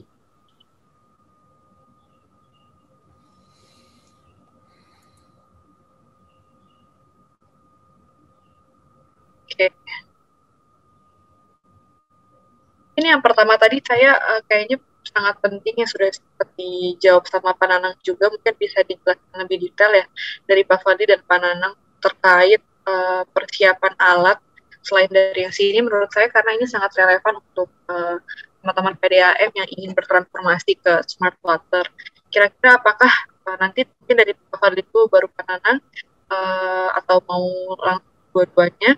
Jadi apakah jika misalkan mereka dari tim PDAM ini ingin bergerak ke smart water, peralatan itu harus diotomatiskan semuanya terlebih dahulu atau tidak? Oke, terima kasih Mbak Anissa. Sebelumnya saya sangat mengapresiasi dari pertanyaan-pertanyaan yang masuk, sangat banyak sekali. Mbak Tiara, Pak Danang, dan teman-teman dari Perpamsi. Saya juga beberapa pertanyaan tadi sempat mencoba untuk membalas, yang belum sempat terbalas, mohon maaf, tapi nanti semua kita akan record, nanti ada keterbatasan waktu, mungkin ya khawatirnya semua tidak bisa terjawab saat ini, tapi kami janji semua pertanyaan-pertanyaan yang ada dari awal tadi kita diskusi dengan Mbak Tiara, Mbak Putri, dan Bapak Danang, kita akan tampung semua pertanyaan, nanti kita akan jawab. Yang pertama pertanyaan yang disampaikan disampaikan oleh Anissa barusan, apakah harus semuanya bergerak ke automation, katakanlah seperti itu? Sebenarnya tidak. Bahkan saya sangat sepakat dengan Pak Nanang tadi yang saya lihat juga. Ini harusnya bertahap gitu loh. Harusnya bertahap, kita lihat terlebih dahulu pain point-nya kita di mana, kerugian kita banyaknya di mana gitu loh. Di sisi pompa kah, di sisi mana gitu ya. Yang energinya yang paling besar gitu loh. Ke leakage-nya, kebocorannya kah, yang luber gitu bahasanya Pak Nanang sampaikan. Nah, di sana yang kita analisa. Kalau misalnya sudah punya power meter di sisi panel gardunya, incoming-nya misalnya gitu. Ya udah, itu yang kita coba monitor terlebih dahulu. Jadi dengan peralatan-peralatan yang ada, equipment yang saat ini sudah ada, dianalisa pastinya kalau kami sebagai expert di energy management-nya ya dan industrial automation melihatnya adalah dengan assessment sebenarnya. Artinya sebenarnya kalau kami boleh menyarankan adanya pihak lain atau pihak ketiga yang datang melakukan assessment, itu cukup menarik Bapak Ibu sekalian. Kenapa saya bilang cukup menarik? Artinya kan kita sudah terbiasa nih ya dengan keadaannya kan udah dari dulu kayak gini misalnya seperti itu. Tapi dengan adanya orang lain yang datang lihat terus kemudian memberikan saran, masukan, dan akhirnya nanti ada ide, di titik A, di titik B, disinilah ternyata energi yang terbesar dipakai menurut teman-teman di lapangan. Akhirnya di sana kita lihat sudah ada power meternya enggak. Kalau sudah ada power meternya, sekalian menjawab Anissa dari beberapa pertanyaan yang lain, apakah harus power meternya Schneider gitu? Sebenarnya tidak, asalkan protokol communication-nya bisa support dan bisa nanti di-link-kan dengan power monitoring expert. Nah, itu sekalian menjawab juga. Jadi berawal bertahap, saran saya bertahap, semuanya tidak harus automation, bisa dilihat dengan existing system yang ada, pelan-pelan bergerak dengan beberapa fasilitas, katakanlah power monitoringnya dulu, ditarik lagi, kalau mau sampai nanti ke power quality dan sebagainya, untuk melihat cost fee dan lain-lain, itu sebenarnya juga bisa terfasilitasi. Saya sekalian menjawab ada pertanyaan juga tadi yang menanya, apakah juga cost fee-nya bisa dilihat dan bisa dimonitor. Sebenarnya juga bisa dengan penggunaan alat ukur yang ada. Saya rasa seperti itu, Anissa. Intinya adalah bertahap, dan sekali lagi kita sangat tertarik ya untuk melihat teman-teman PDAM juga maju menuju ke arah smart water dan digital. Jadi kalau ada Bapak Ibu yang memang tertarik untuk mengimplementasikan dan mencoba ataupun bikin pilot, katakanlah seperti itu, secara bertahap, jangan ragu-ragu nanti untuk menghubungi kami. Saya rasa itu mungkin, Anissa. Oke, terima kasih Pak Fadli. Nah, untuk selanjutnya mungkin Pak Nanang juga mau coba jelaskan Pak sedikit kira-kira waktu di PDAM Surabaya bertahapnya seperti apa Pak? Apakah Bapak mulai mengotomasikan dari peralatan-peralatan yang apa aja sih Pak? Mungkin bisa dijelaskan singkat. Ya, terima kasih Bu. Jadi mungkin bertahapnya itu tadi Bapak yang saya sampaikan di sana, bahwa ada aplikasi itu yang merupakan entrian dari teman-teman operator. Jadi itu artinya tidak selalu membutuhkan sensor atau peralatan. Jadi yang tadi seperti yang Pak Fadli sampaikan kan, kalau misalkan pakai peralatan tidak harus punyanya Schneider, asal yang penting bisa ngirim data itu aja sudah bisa dipakai kan begitu. Jadi kalau dari yang saya sampaikan tadi tidak harus peralatan juga. Jadi kalau di sana memang ada faktor ada manusianya, ada operatornya yang memungkinkan untuk mengirimkan data itu bisa juga dikirimkan oleh operator. Jadi tinggal membuatkan aplikasi mengirim data. Operator ngentri, nanti data dikirimkan, nanti disimpan, dan nanti data itu yang nanti yang akan diolah. Bisa seperti itu bertahapnya. Nah nanti setelah setelah apa namanya itu jalan ke depan supaya lebih akurat, terus bisa ngirimkan data lebih banyak, misalkan per menit begitu, lah itu baru beranjak ke pengadaan peralatan. Karena kalau orang disuruh per menit ngisi, terus dia nanti komplainnya begini, terus saya kerja yang lain kapan kan gitu? Kalau cuma ngisi data saja, gitu. Jadi kira-kira sesuai kebutuhan Pak. Terus itu pun bisa dilakukan secara prioritas. Misalkan kita boleh saja nantinya sampai pemakaian masing-masing pompa di monitor mungkin. Tapi itu nanti butuhnya banyak. Kalau misalkan punya pompa 10 berarti harus masang 10. Nah, ini Bapak bisa mulai dari tidak memasang 10, pasang satu aja dulu di substationnya. Jadi kayak semacam gardu induknya, pusatnya. Ya kalau pusatnya listrik lah, di situ dipasang dulu begitu. Jadi di situ dipasang dulu, paling tidak tahu naik turunnya seperti apa. Kalau misalkan naik ini kira-kira ada apa dengan pompa itu, bisa segera diatasi sehingga yang pemakaian energi yang lebih itu tadi tidak berlarut gitu. Ya kira-kira begitu. Intinya bisa bertahap. Terima kasih. Terima kasih Pak Nanang, menarik nih, berarti mungkin mulai dulu aja ya Pak. Jadi kalau udah ada aplikasinya, mungkin udah ada operator yang mencatat secara manual, nanti bisa entry manual ke aplikasi itu. Nanti kalau memang terasa manfaatnya, Bapak Ibu juga bisa membuat lebih advance, misalkan sudah punya kayak sensor ataupun monitoring, peralatan-peralatan monitoring, sehingga nanti bisa lebih real time, bisa per detik atau per menit. Asal jangan operatornya disuruh ngecekin data ya Pak, per detik dan per menit. Mungkin agak lumayan juga, nah gitu. Nah, saya rasa sangat-sangat jelas. Semoga Bapak Ibu sekalian bisa mendapatkan informasi dari pertanyaan dan jawaban tadi. Mungkin kita bisa share lagi Mbak Putri untuk pertanyaan selanjutnya. Karena keterbatasan waktu, melihat pertanyaan-pertanyaan yang relevan, Bapak Ibu. Oke. Mungkin ada pertanyaan yang pertama dari Bapak Al-Hadi dari PDM Padang Panjang. Pertama untuk Pak Nanang, yaitu bagaimana sih Pak cara mengatasi tadi vibrasi dan overheat pada pompa di PDM Surya Sembada Kota Surabaya. Ini mungkin tadi salah satu penjelasan Pak Nanang ya. Jika ada pompa yang lebih panas ataupun ada getaran, silahkan. Ya, terima kasih. Jadi bagaimana mengatasi itu? Jadi prinsipnya adalah begini Pak, kalau memungkinkan kita lakukan preventif. Jadi bagaimana preventif itu dilakukan? Nah ini kita harus melihat dari sisi kapan penggantian bearing harus dilakukan terhadap aset. Jadi masing-masing aset misalkan pompa itu kan bisa di ketentuannya ada. Jadi misalkan 5.000 jam sudah harus diganti bearingnya. Nah itu di catatan bisa kita konversi 5.000 jam itu berapa lama sih? Misalkan ketemu 3 bulan. Berarti kalau memang pompa itu berjalan 24 jam, maka akan ketemu 3 bulan. Maka ketika 3 bulan itu harus diganti Pak bearingnya begitu. Jadi itu kita cegah dulu supaya sebelum bearing rusak itu diganti sehingga bearingnya tidak rusak. Kira-kira seperti itu. Kalau misalkan preventif itu tidak bisa dilakukan, mungkin karena keterbatasan orang. Jadi akhirnya harus korektif. Korektif adalah sudah terjadi duluan. Jadi di sana sudah vibrasinya sudah tinggi atau ada suara-suara kayak suara gesekan besi begitu.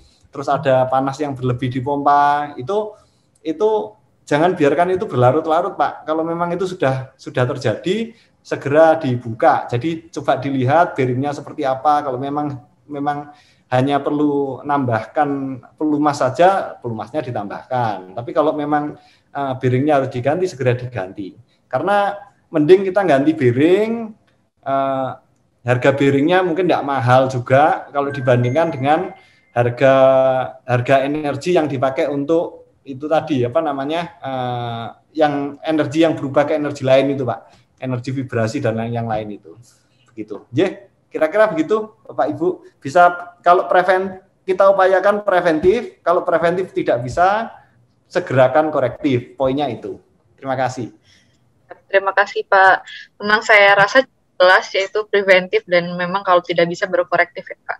Kita ke pertanyaan selanjutnya, karena masih banyak, yaitu dari KTI Bapak Imam Mutakin.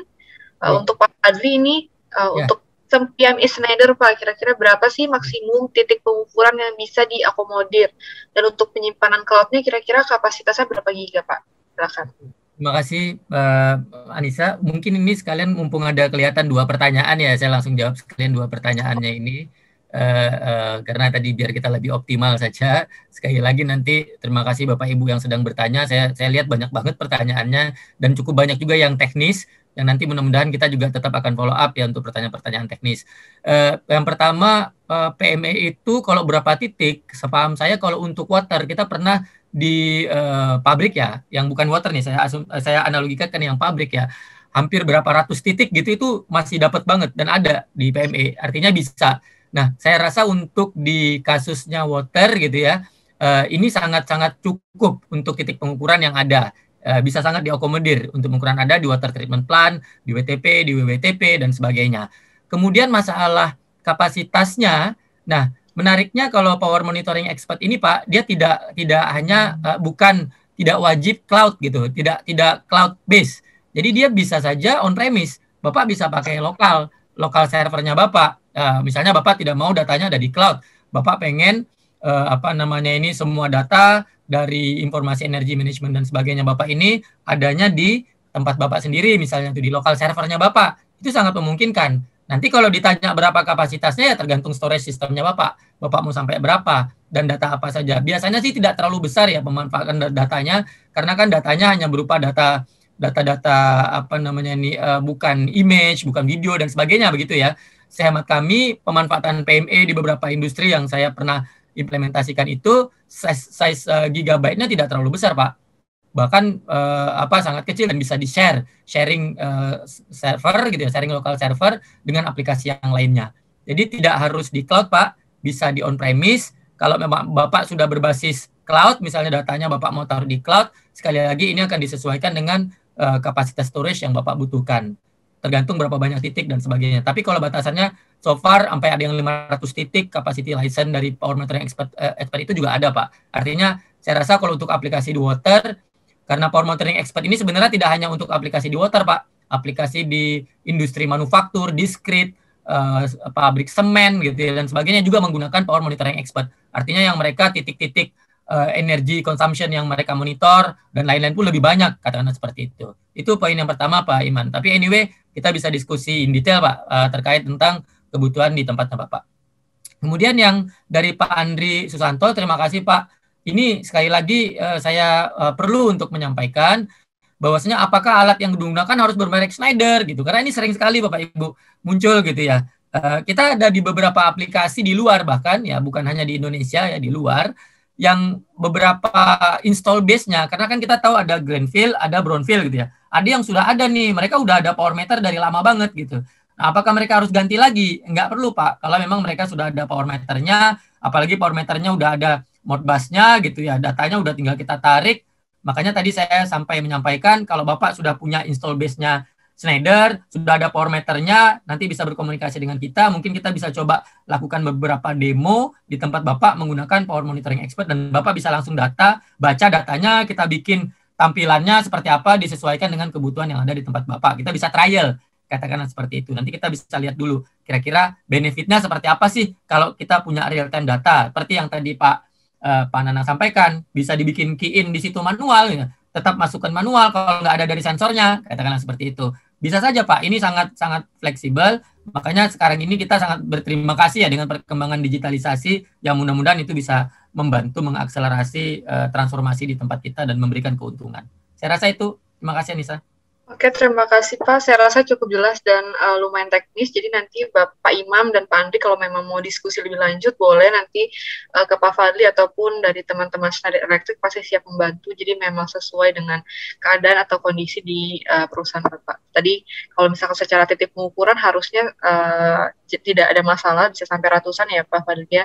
Dan juga secara cloud bisa menggunakan cloud base ataupun on premise, tapi ya secara data harusnya juga masih cukup. Dan tadi Sekali lagi nggak harus peralatan Schneider, jadi Bapak Ibu nggak perlu ganti semua power meter kalau memang sudah ada. Tadi kalau memang udah ada bisa langsung digunakan. Kurang lebih itu. Kita akan ke pertanyaan selanjutnya. Pertanyaan selanjutnya itu dari Perumda Air Minum Tirtonegoro Sragen. Apakah bisa membaca juga untuk KVA RH dari listrik PLN untuk mengecek cost PAI atau PINI juga sehingga dapat terlihat ada denda yang harus dibayarkan. Dari KVA RH dan COSPI-nya itu tidak sesuai dengan yang diharapkan PLN. Mungkin ini pertanyaannya ke Pak Nanang terlebih dahulu ya, sempat dibahas mengenai denda listrik PLN seperti itu. Silakan Pak. Siap, terima kasih. Bapak bisa melihat pemakaian KVH itu bisa melihat dari meter PLN ada Pak. Jadi kalau kita melihat meter PLN itu dia menunjukkan setan terakhir KWH-nya berapa, itu nanti berubah-berubah penunjukannya. Jadi KWH nanti setelah berapa detik dia berubah menjadi menunjukkan KVH, menunjukkan ini. Jadi berubah-berubah begitu. Dan di sana termasuk menunjukkan COSPI. COSPI-nya saat itu berapa. Jadi nanti coba Bapak bisa melihat di meter itu, coba COSPI-nya berapa di sana munculnya. Kalau COSPI-nya masih di atas 0,85, berarti insya Allah sistem Bapak aman begitu. Tapi kalau COSPI-nya ternyata di bawah 0,85, itu Bapak bisa mencari referensinya di internet banyak kok Pak, itu bagaimana menghitung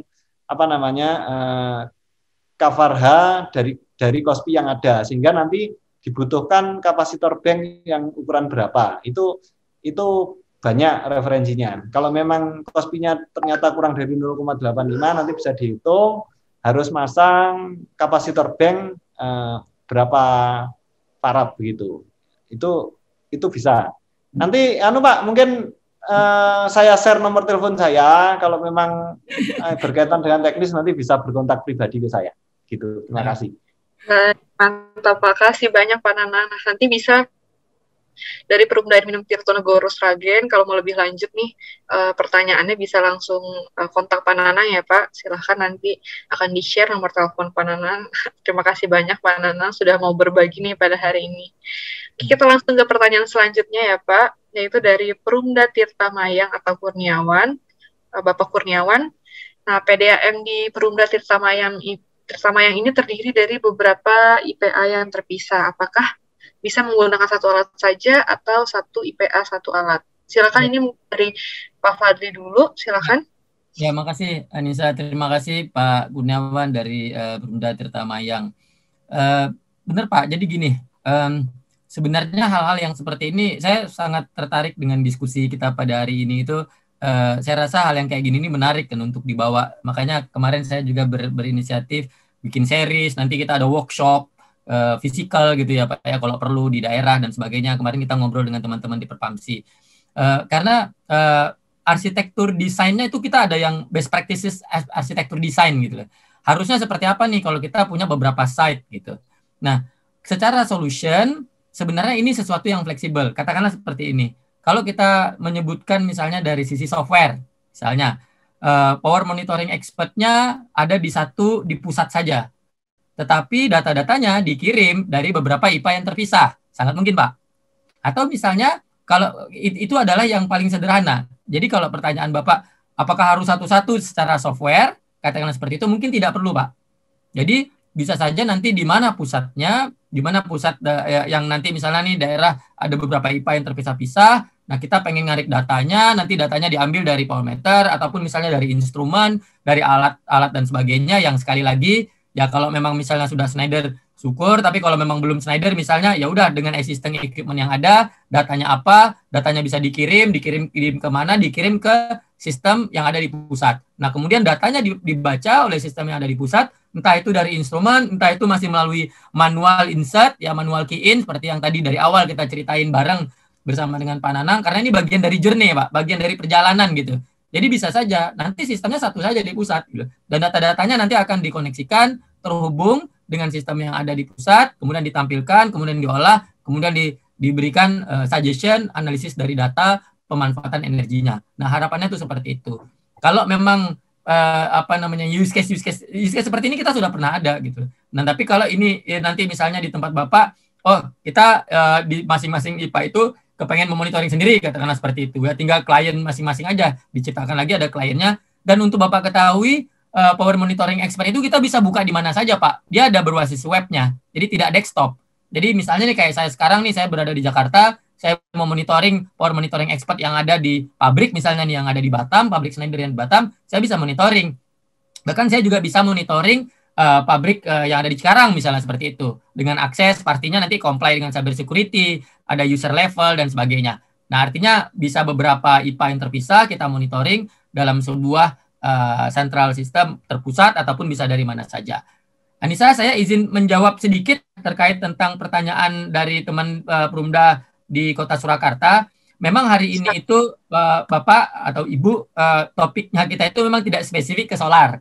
Nah, jadi memang lebih ke arah menjelaskan tentang power efficiency performance gitu ya, lebih ke arah yang energy managementnya saja gitu ya. Tetapi saya menceritakan sedikit mungkin karena tadi ada sedikit menyinggung terkait masalah solar. Kalau di Schneider kita itu solar panelnya tidak, Pak. Tetapi sistem ya. Nah, di kami juga ada komparasi. Tadi ada yang bertanya ada nggak yang melihat sinkronisasi antara PLN dengan powernya. Nah, kita sistemnya ada sampai ke situ. Kemudian kita sudah implement di pabrik kita yang ada di Cikarang, di Jakarta, Pak. Solar cell yang ada di Cikarang. Itu totalnya kalau saya tidak salah itu saya tadi coba nyari datanya sekitar 200.000 WP. WP itu kalau nggak salah saya watt peak ya Pak ya. Mungkin Bapak Ibu yang main di solar mungkin lebih paham dari saya. Itu sekitar 200.000 watt peak. Itu satuannya yang sudah kita implementasikan di Cikarang. Nah, Schneider tidak menjual solar panelnya tidak, tapi sistem monitoringnya iya. Kemudian juga bagaimana sinkronisasi ada di dalam aplikasinya kita Power Grid kita menyebutnya. Nah, nanti kalau Bapak tanya bagaimana komparasi biaya pemeliharaan dan sebagainya antara yang solar dengan yang PLN terkait masalah equipment yang ada di pengalaman kami di pabrik kita, Pak, saya bersama dengan teman-teman sebenarnya sangat welcome bisa mengajak Bapak Ibu mungkin online gitu ya, virtual visit katakanlah gitu ke pabrik kita yang ada di Cikarang itu, mereka akan bisa menceritakan bagaimana sih mereka experience dan pengalamannya mereka mengimplementasikan 200.000 watt peak itu di Cikarang, bagaimana mereka mengkomparasi masalah biaya, sinkronisasi dan sebagainya. Nah, ini juga mungkin kita bisa fasilitasi, Pak. Karena jujur expertise dan persiapan kita pada hari ini tidak ada menjelaskan terkait tentang solar energy. Mungkin seperti itu, semoga bisa membantu, Pak. Terima kasih. Oke, terima kasih Pak Fadli. Jadi nanti kalau dari Perum Surakarta ingin virtual tour ya Pak ke pabrik Cikarang melihat bagaimana sih sana, silahkan Pak Fadli sangat welcome. Nanti bisa reach out langsung ke Pak Fadli. Ya. Dan mungkin sebelum kita ke next question, dari para peserta apakah ada yang ingin bertanya langsung? Silahkan kalau memang ada yang ingin bertanya langsung, bisa raise hand di sebelah kanan. Jadi kalau Bapak Ibu lihat di monitor itu ada di bagian reaction, ada tulisan raise hand.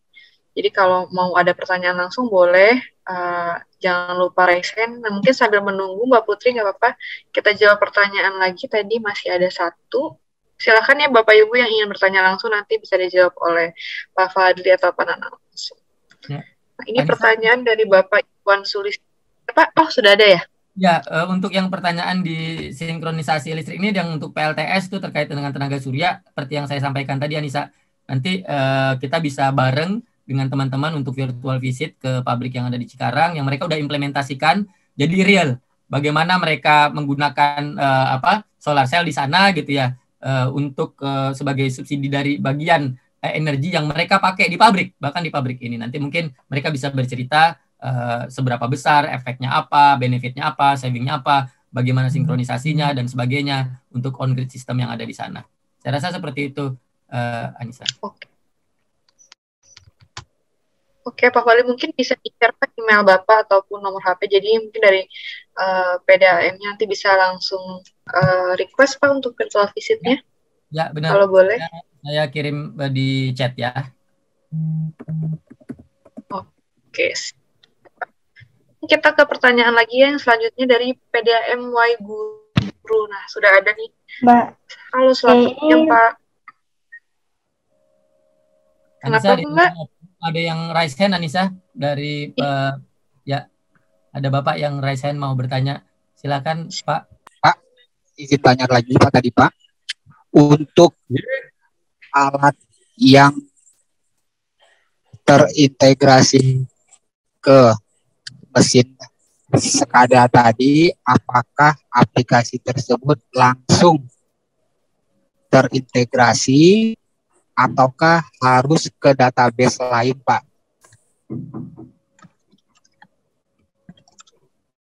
Iya, Pak. Ya, terima kasih, Pak Andri. Sudah. Jadi begini, Pak, kalau di Surabaya ini kebetulan kami sudah memiliki server sendiri, Pak. Jadi dengan adanya server itu yang ada di tempat kami itu semua aplikasi, baik aplikasi yang di-entry manual oleh orang, aplikasi yang dikirim dari sensor, itu semuanya datanya tersimpan masuk ke server kami, Pak, gitu, Pak Andri. Jadi terpusat di server kami sendiri begitu. Jadi tidak keluar. Nah, tapi berbeda lagi, misalkan Bapak belum punya server itu, tadi Pak Fadli mungkin ya salah satunya yang ada di Schneider itu menyediakan sistem cloud begitu. Jadi data Bapak itu bisa tersimpan di cloud-nya ini Schneider, kalau tidak salah begitu. Pak Fadli nanti minta koreksinya kalau kurang pas gitu. Jadi yang penting itu kalau Bapak misalkan sudah punya server sendiri ya bisa disimpan di servernya Bapak sendiri juga gitu kira-kira. Terima kasih Pak Andi.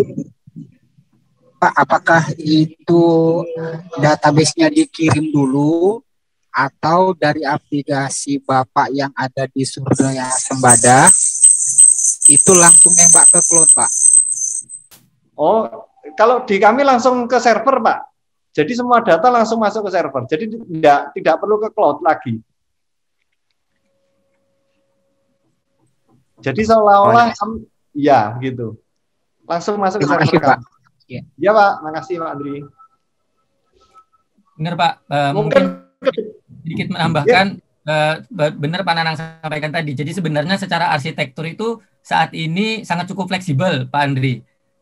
Maksudnya fleksibel adalah jika misalnya Bapak kepengen pengambilan data, kemudian Bapak kirim langsung ke cloud, Bapak pakai PLC yang sudah ada MQTT, atau pakai microcontroller untuk aplikasi yang sederhana, katakanlah seperti itu, datanya ada di cloud, terus data di cloud dikonekkan dengan aplikasi, software, dan sebagainya, itu sangat mungkin juga.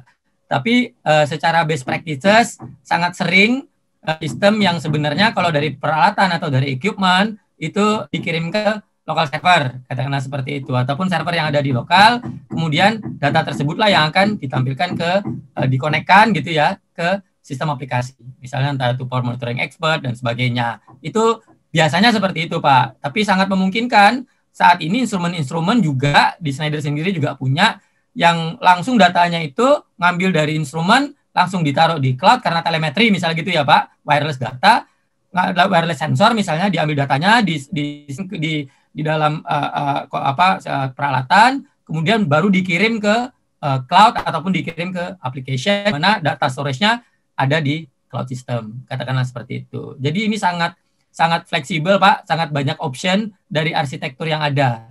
Jadi makanya saya ada beberapa pertanyaan tadi yang saya jawab secara personal, saya jawab sangat mungkin sekali ini fleksibel disesuaikan dengan arsitektur sistem arsitektur yang diharapkan gitu ya oleh teman-teman end user gitu di PDAM. Saya rasa itu. Sekali lagi mungkin Anissa, Mbak Tiara, kami berterima kasih banyak. Ini banyak banget pertanyaan yang bagus-bagus, banyak pertanyaan juga yang cukup teknis, yang nantinya mungkin ini kita akan kumpulkan semua dan kita akan jawab gitu ya pertanyaan-pertanyaan dari Bapak Ibu semua. Mengingat masalah waktu ini, Anissa ada kuis soalnya ini. Sayang banget kalau kuisnya kelewat soalnya nanti ini. Saya rasa itu dari saya. Terima kasih, Anissa. Oke, terima kasih banyak Pak Fadli dan Pak Nanang sekali lagi atas sharingnya pada hari ini. Luar biasa antusiasme peserta kita ya Bapak Ibu. Ini artinya Bapak-Bapak dari PDAM seluruh Indonesia, kalau saya lihat tadi pada absen dari Sumatera sampai di timur nih Bapak Ibu semua sangat-sangat siap untuk bergerak atau bertransformasi ke smart water. Mungkin di beberapa tahun ataupun tahun depan kita sudah bisa melihat pilot-pilot smart water implementation ya di Indonesia ini. Nah, tadi seperti yang Pak Fadli bilang, sayang banget nih karena kita masih ada kuis. Tadi Pak Nanang, Pak Fadli, dan tadi juga ada Pak Eko dari Schneider sudah men-sharing kontak ataupun email. Jadi silakan Bapak Ibu yang masih ingin berdiskusi setelah webinar ini bisa menghubungi langsung Pak Nanang, Pak Fadli atau Pak Eko ataupun mengenai pertanyaan-pertanyaan lanjutan. Jadi bisa langsung di kontaknya. Nah, sekarang adalah waktunya kuis. Nanti kita sudah hampir di penghujung acara, jadi Bapak Ibu tadi saya yakin sudah mendengarkan dengan sangat baik ya penjelasan dari Pak Nanang dan Pak Fadli. Nah, sekarang di kuis itu sebelumnya saya ingin menjelaskan bahwa kuis ini kuis secara langsung. Jadi Bapak Ibu silahkan untuk menyiapkan handphonenya masing-masing ataupun di laptop. Jadi nanti setelah ini saya akan share satu link. Nah, di link tersebut itu Bapak Ibu bisa masukkan nama. Saya akan share linknya sekarang. Silahkan dicek linknya ini, bisa diklik di sini. Bisa info saya kalau misalkan linknya belum bisa diakses. Jadi Bapak Ibu bisa klik di link tersebut, saya sambil sharing screen. Jadi kita itu akan kuis di Mentimeter. Jadi Mentimeter ini merupakan salah satu aplikasi kuis. Nanti Bapak Ibu tolong dimasukkan nama dan juga perusahaan. Jadi saya bisa nanti setelah webinar ini men-track hadiahnya ya. Hadiahnya lumayan menarik nih. Ada Samsung A11, terus ada juga Google Home Mini, ada smartwatch dari Xiaomi dan juga Smart Fit. Jadi Bapak Ibu nggak hanya cuma bisa belajar, tapi untuk yang bisa menjawab kuis dengan cepat dan tepat bisa langsung dapatkan hadiahnya. Nah, saya lihat sudah banyak nih yang bergabung. Wah, Bapak Ibu sudah bisa lihat screen saya ya harusnya. Sudah Anissa. Kita kasih waktu sekitar 1-2 menit ya untuk bergabung. Jadi silakan jangan lupa untuk namanya sangat penting ini. Tolong mengisi nama lengkap perusahaan sehingga nanti di leaderboardnya karena langsung akan ketahuan siapa pemenangnya. Kita akan ambil 5 peserta yang menjawab secara tepat dan tepat untuk kuisnya nanti akan mendapatkan hadiah. Hadiah utamanya adalah Samsung A11. Nah, ini masih berdatangan lumayan banyak nih. Pada excited juga sepertinya kuis. Silahkan. Dan harapannya kuis ini tidak berlaku ya Bapak Ibu untuk tim dari Schneider dan juga Propamsi, mohon maaf. Jadi hanya untuk peserta, nanti kita mungkin bisa, akan ada banyak kuis tenang. Jadi Bapak Ibu nanti silahkan. Oke, 1 menit terakhir ya, saya tunggu Bapak Ibu untuk join. Sebelum saya mulai kuisnya, udah banyak. Nggak tahu ini udah berapa banyak, ratusan ini. Apakah sudah ada 100-an orang? Oke. Lagi Bapak Ibu. Siap-siap. Semoga masih banyak yang join ya. Sepertinya udah ada 75 orang yang join. Silakan Bapak Ibu, kesempatan terakhir yang join sebelum ke pertanyaan. Oke, 10 detik lagi saya mulai ya. 10, 9, 8, 7, 6, 5, 4, 3, 2, 1. Akan saya mulai kuisnya. Oke. Masih ada yang bergabung. Bentar ya.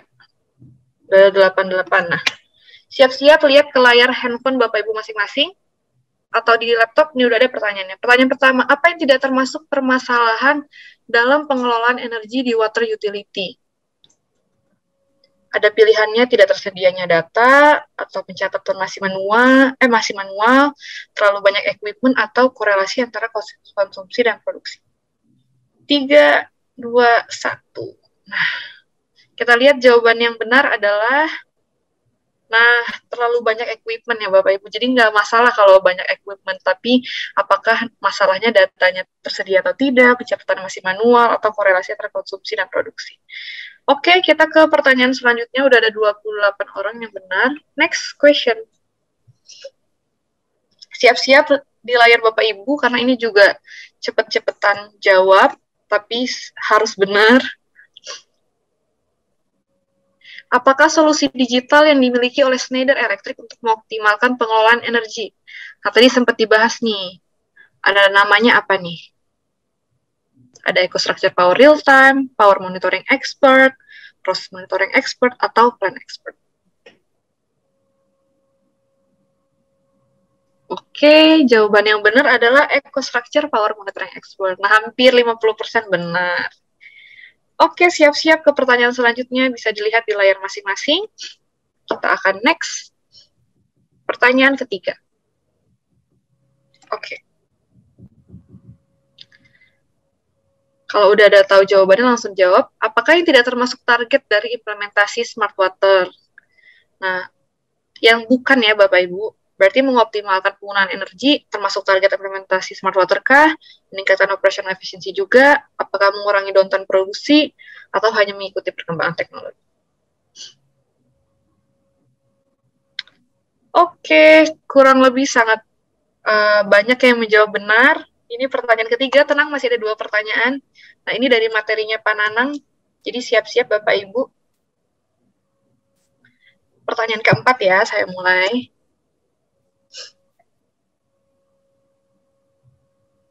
Berapa faktor daya minimum tadi yang harus dicapai agar tidak terkena denda KFR? Silakan. Ini harusnya pada banyak yang jawab ya. Karena saya juga masih ingat nih.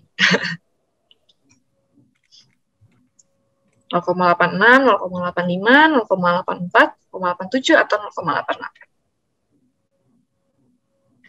Oke, nah hampir semuanya benar ya, 0,85 ya Bapak Ibu, faktor daya minimumnya supaya nggak terkena denda. Kita next. Pertanyaan terakhir, siap-siap. Ini akan menentukan siapa yang akan memenangkan Samsung A11 dan lain-lainnya. Oke. Silakan. Dalam kondisi berikut diperlukan inverter kecuali ya Bapak Ibu yang bukan. Silakan. Volume reservoir inlet terbatas, atau air baku terbatas, atau beban fluktuatif, beban konstan, atau volume reservoir outlet yang kecil. Kita lihat pertanyaan terakhir. Wah, mayoritas jawab benar ya, tapi masih banyak yang jawaban lain. Kita lihat, inilah leaderboard-nya atau pemenangnya yang paling benar, yang jawab benar, dan juga yang jawab paling cepat. Kita lihat list leaderboard-nya, nanti juga akan saya download. Selamat kepada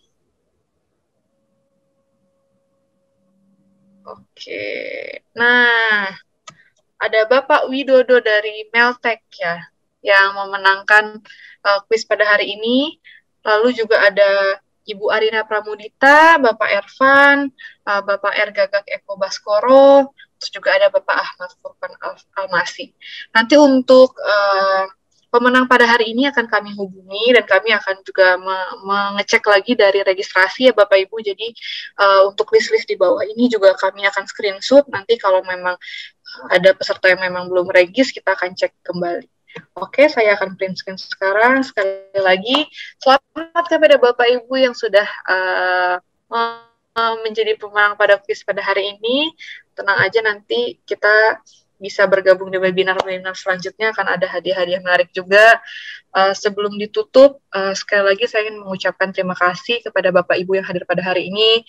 Kita bersama-sama sudah mendengarkan materi yang sangat-sangat menarik, yaitu mengenai teknologi smart water yang dijelaskan oleh Pak Fadli, terutama untuk penggunaan dalam optimalisasi energi, dan juga tadi Pak Nanang sudah menyampaikan secara langsung mengenai penggunaan ataupun optimalisasi energi di PDAM Surabaya. Nanti Bapak Ibu, saya rasa untuk tingkat awareness di PDAM hampir seluruh Indonesia, tadi saya sudah lihat juga di absen bahwa banyak sekali Bapak Ibu yang sudah mulai nanti akan bergerak ke arah sana. Silakan jika Bapak Ibu ingin berdiskusi, kira-kira yang ingin difokuskan, apakah Bapak Ibu ingin melihat device yang memang penggunaan energinya terbesar, atau Bapak Ibu ingin mengoptimalisasikan penggunaan energi dengan hasil produksi di PDAM, atau Bapak Ibu juga ingin bergerak ke arah analisa tadi pengambilan keputusan yang sempat dijelaskan oleh Pak Nanang, dan juga tadi Pak Nanang sudah menjelaskan mungkin salah satu contoh aplikatif ya Pak. Jadi Bapak Ibu bisa mencoba mungkin mulai dulu tadi seperti yang dijelaskan Pak Nanang, tadi ada beberapa cara misalkan optimalisasi operasionalnya dengan faktor daya, terus juga optimalisasi waktu beban puncak, dan juga optimalkan insentif 30% pada waktu-waktu tertentu. Dan dari Pak Nanang sendiri juga tadi sudah ada beberapa contoh aplikasi yang digunakan, salah satunya tadi analisa menggunakan Tableau. Nanti Bapak Ibu silakan, jadi saya merekap lagi dari pertanyaan yang pertama itu bahwa Bapak Ibu ingin bergerak ke arah smart water itu tidak perlu untuk mengotomasikan si peralatannya yang ada di PDAM, tapi bisa dimulai terlebih dahulu karena tadi nanti pelaksanaan itu akan secara bertahap. Mungkin Bapak Ibu bisa memulai dari merecord data secara manual, terus juga Bapak Ibu nanti bisa mulai menggunakan beberapa power meter dan juga lain-lainnya. Baiklah, dengan waktu yang terbatas, saya rasa demikian yang dapat kami sampaikan. Sekali lagi, terima kasih kepada Bapak Ibu semua yang sudah hadir pada hari ini. Terima kasih kepada kedua pembicara kita yang sangat-sangat informatif dan sangat terbuka untuk sharing. Bapak Fadli Hapsani dari Schneider, Pak Nanang Widiatmoko, terima kasih banyak Bapak-Bapak. Mungkin akan banyak pertanyaan lagi nih lanjutan. Tadi sudah sempat di-share juga kontaknya. Sekali lagi juga terima kasih kepada tim Perpamsi atas kesempatannya.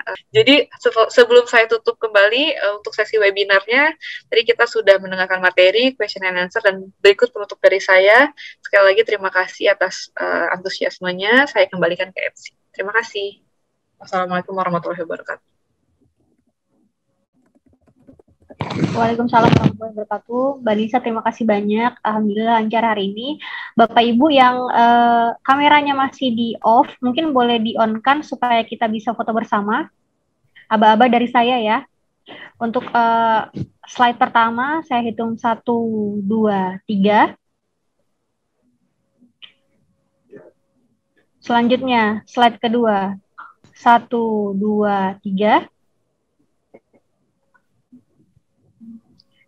Selanjutnya, slide ketiga. 1, 2, 3. Selanjutnya, slide keempat. 1, 2, 3. Slide kelima. 1, 2, 3. Oke, terima kasih banyak Bapak Ibu yang sudah bergabung di webinar hari ini. Semoga apa yang disampaikan oleh Pak Fadli, Pak Nanang berguna untuk bisa diterapkan juga di PDAM masing-masing. Nanti kita akan ada webinar lain bersama Schneider. Rencananya akan ada pelatihan offline juga. Itu nanti akan kita infokan kalau misalnya jadwalnya sudah pasti. Baik, saya tutup webinar hari ini. Sampai berjumpa di webinar lainnya. Semoga sehat selalu. Wassalamualaikum warahmatullahi wabarakatuh.